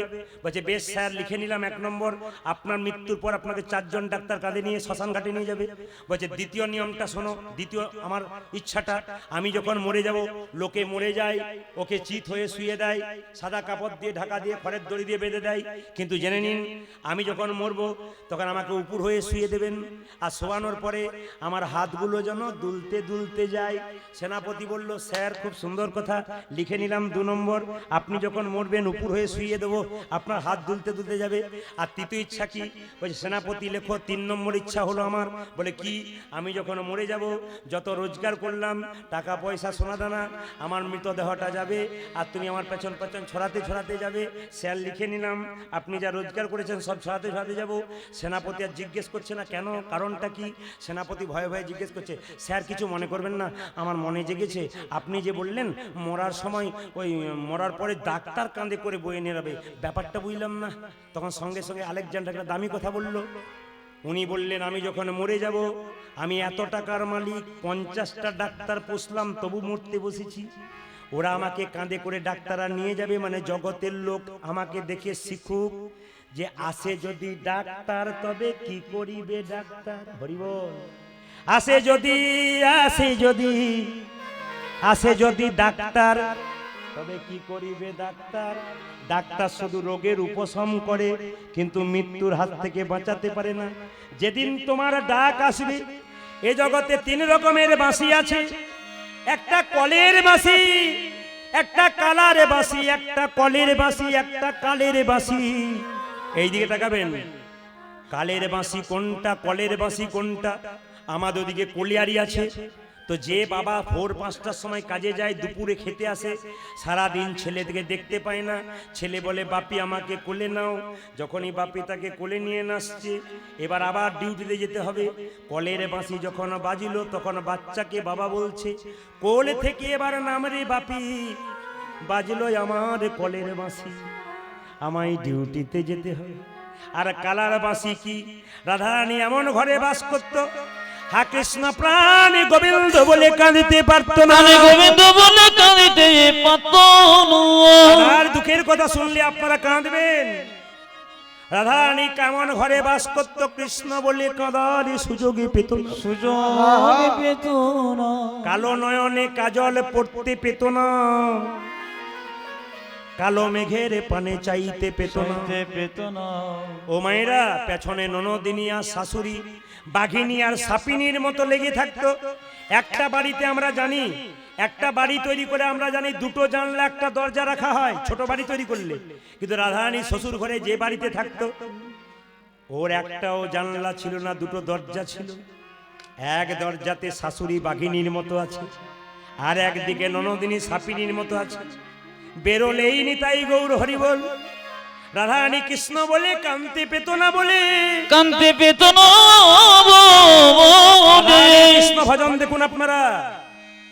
রাজার মেয়ে জল আনতে যাবে কোথায়? যমুনাতে। রাজার মেয়ে চটি পরে ছাড়া যায় না, কিন্তু জল আনতে যাবে, কৃষ্ণকে দর্শন করতে যাবে, পায়ের মধ্যে কাঁটা ফুটতে পারে। তাই রাধারানী কি করতো? যারা বিএ ক্লাস পড়েছেন, বিএ বাংলা নিয়ে পড়েছেন, তারা জানেন, গা গড়ি বাড়ি ঢালি করি পিচ্ছলি চলত হি অঙ্গুলি চাপি। তার মানে কি? কণ্টক গাড়ি কমল সম পদতল পিচ্ছলি চলত হি অঙ্গুলি চাপি, গা গড়ি বাড়ি ঢালি ঢালি করি পিচ্ছলি তলি অঙ্গুলি চাপি। লক্ষ্য করুন কি করলো রাধারানী, কি করলো? জল আনতো, উঠোনে ঢেলে দিত, ছোট ছোট কাঁটা গেড়ে হা কৃষ্ণ প্রাণ গোবিন্দ বললে কান্ত কেন অভ্যাস করে নিত। রাধারানী কৃষ্ণ বলে কানতে পেত না বলে উনান সালে গিয়ে ভিজে কাঠগুলোকে, শুকনো কাঠগুলোকে জলে ভিজিয়ে উনানের মধ্যে ঢুকিয়ে দিত। আর যখনই উনানের মধ্যে ঢুকিয়ে দিত, অমনি ধোঁয়ার ছলে রাধারানী চোখ থেকে জল পড়ত। শাশুড়ি ননদিনী মনে মনে ভাবত, এ কাঁদছে কেন? এ বোধহয় ধোঁয়ার ছলে কাঁদছে, কিন্তু কৃষ্ণের জন্য কাঁদছে। সঙ্গে সঙ্গে ননদিনী, সঙ্গে সঙ্গে ননদিনী কুটিলা দেখতো কৃষ্ণের নামে কাঁদছে। জটিলা বলতে, এই কুটিলে কি দেখছিস? কি দেখছি? হ্যাঁ, তোর বইয়ে কাণ্ড। কেন আমার বউ কি করেছে? কেন কি করেছে দেখছে? আমার বউ তো রান্না করছে। হ্যাঁ, রান্না করছে না ছাই কি করছে? ওই বসে বসে রান্নার সাথে কান্না করছে। জটিল একটু ভালো ছিল, বৌমাকে গিয়ে বললো, বৌমা তুমি কাঁদছো কেন? বলে কাঠগুলো সব ভিজে ছিল মা, ধোঁয়ার হয়েছে আর তার থেকে জল পড়ছে। তখন সঙ্গে সঙ্গে জটিলা কুটিলাকে বলছে, কুটিলে আমার বৌমাকে শুকনো কাঠ আনতে পারিস না? তুই শুকনো কাঠ হলে তো জ্বলে যায়, তাহলে চোখে আগুন জল পড়ে না। সঙ্গে সঙ্গে রাধারানী মনে মনে ভাবছে, এখনই তো মায়ে মেয়েতে ঝগড়া হবে। তাই বলল, মা গো, আমার ননদিনীর কোনো দোষ নাই মা, দোষী নয় মা। আমার মতো হতভাগিনী কৃষ্ণ প্রেমের রসের ধারা বইয়ে, কৃষ্ণ রসের প্রেমের ধারা বইয়ে, কৃষ্ণ প্রাণে গোবিন্দ বলে কাঁদি মা। একটা হলো কালার বাঁশি, যখন বাজতো রাধারানী থাকতে পারতো না। আর যার জীবনে কালের বাঁশি বেজে যাবে সে আর থাকতে পারবে না, সব ছেড়ে। ওই এই যে সেনাপতি, তোমার দ্বিতীয় ইচ্ছা কি ছিল? মানে তোমার মনের ইচ্ছা জানবার কি? আমার দ্বিতীয় ইচ্ছা কি? আপনি যে বললেন আমি যখন মরে যাব হাতটা এমনি এমনি করে নিয়ে যাবে কেন? আলেকজান্ডার দেখাতে চাই আমি আমার রাজত্ব রক্ষা করার জন্য এত লোকের রক্ত ঘাঁটলাম, কত মেয়ে স্মৃতির সিঁদুর কেন নিলাম, কত মেয়ে স্মৃতির সিঁদুর কেড়ে নিলাম, কত বাচ্চার বাবা কেড়ে নিলাম, কিন্তু আমি যে এত করলাম, আমি যাবার সময় খালি হাতে এলাম, খালি হাতে গেলাম। আমি দেখাতে চাই জগৎকে। বলছে তুমি মরে গেলে কি করে আমরা টাকা পয়সা ছড়াবো? বলছে যখন আমি মরে যাব তখন টাকা পয়সা ছড়িয়ে দেবে। তার মানে কি? আমি যে এত করলাম, আমি কি নিয়ে চললাম, যা এখানে করলাম এখানে রাখলাম। ও মায়েরা, এই জন্য আমাদের যখন কেউ মারা যায় পয়সা ছড়ায় না, যেটা বলুন, ছড়ায় না? কোনগুলো ছড়ায়? যেগুলো অচল বাজারে চলে না সেইগুলো চলে। আমরা খুব চালাক। সবাই লক্ষ্য করুন, ভগবান শ্রীকৃষ্ণ যেমন কালীদহের জলে ঝাঁপ দিয়েছে, কৃষ্ণাঙ্গে কালীনাথ বারবার দংশন করছে। আর যখন এই ফোনাটা নিচু হয়ে গেছে মাথায়, মায়েরা এই সময়টা সবাই একবার মাথায় কাপড় নিন। সবাই যে যেখানে বসে আছেন সবাই মাথায় কাপড় নিন। দাদা ভাইরা, আপনার মাথায় রুমাল বা তোয়ালে যা আছে নিয়ে নিন একটু এই সময়, কারণ ভক্তকে যখন কেউ উদ্ধার করে তখন মাথায় একটু কিছু নিতে হয়। সবাই মিলে যে যেখানে বসে আছেন একবার ভক্তি ভরে যাদের। হ্যাঁ, খুব সুন্দর লাগছে আপনাদের পরিবেশ। ইউটিউব হচ্ছে, ক্যামেরা হচ্ছে, আপনাদের ছবি বিশ্বের সমস্ত মানুষ দেখতে পাবে। আপনাদের এই ছবিটা বিশ্বের অল ইন্ডিয়া নয়, অল ওয়ার্ল্ডের প্রত্যেকটা মানুষ দেখতে পাবে যারা বাঙালি কীর্তন শুনবে। সবাই দেখতে পাবে আপনাদের এই পরিবেশ, আপনাদের আসর।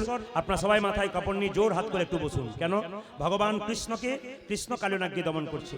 কৃষ্ণ অঙ্গে কালীনাগে হানিছে দংশন, হানিছে দংশন, পাষাণ সমান কৃষ্ণ হইল হইল তখন। ও মায়েরা, কৃষ্ণ কি করলো? কালীনাগের মাথার উপরে চাপলো।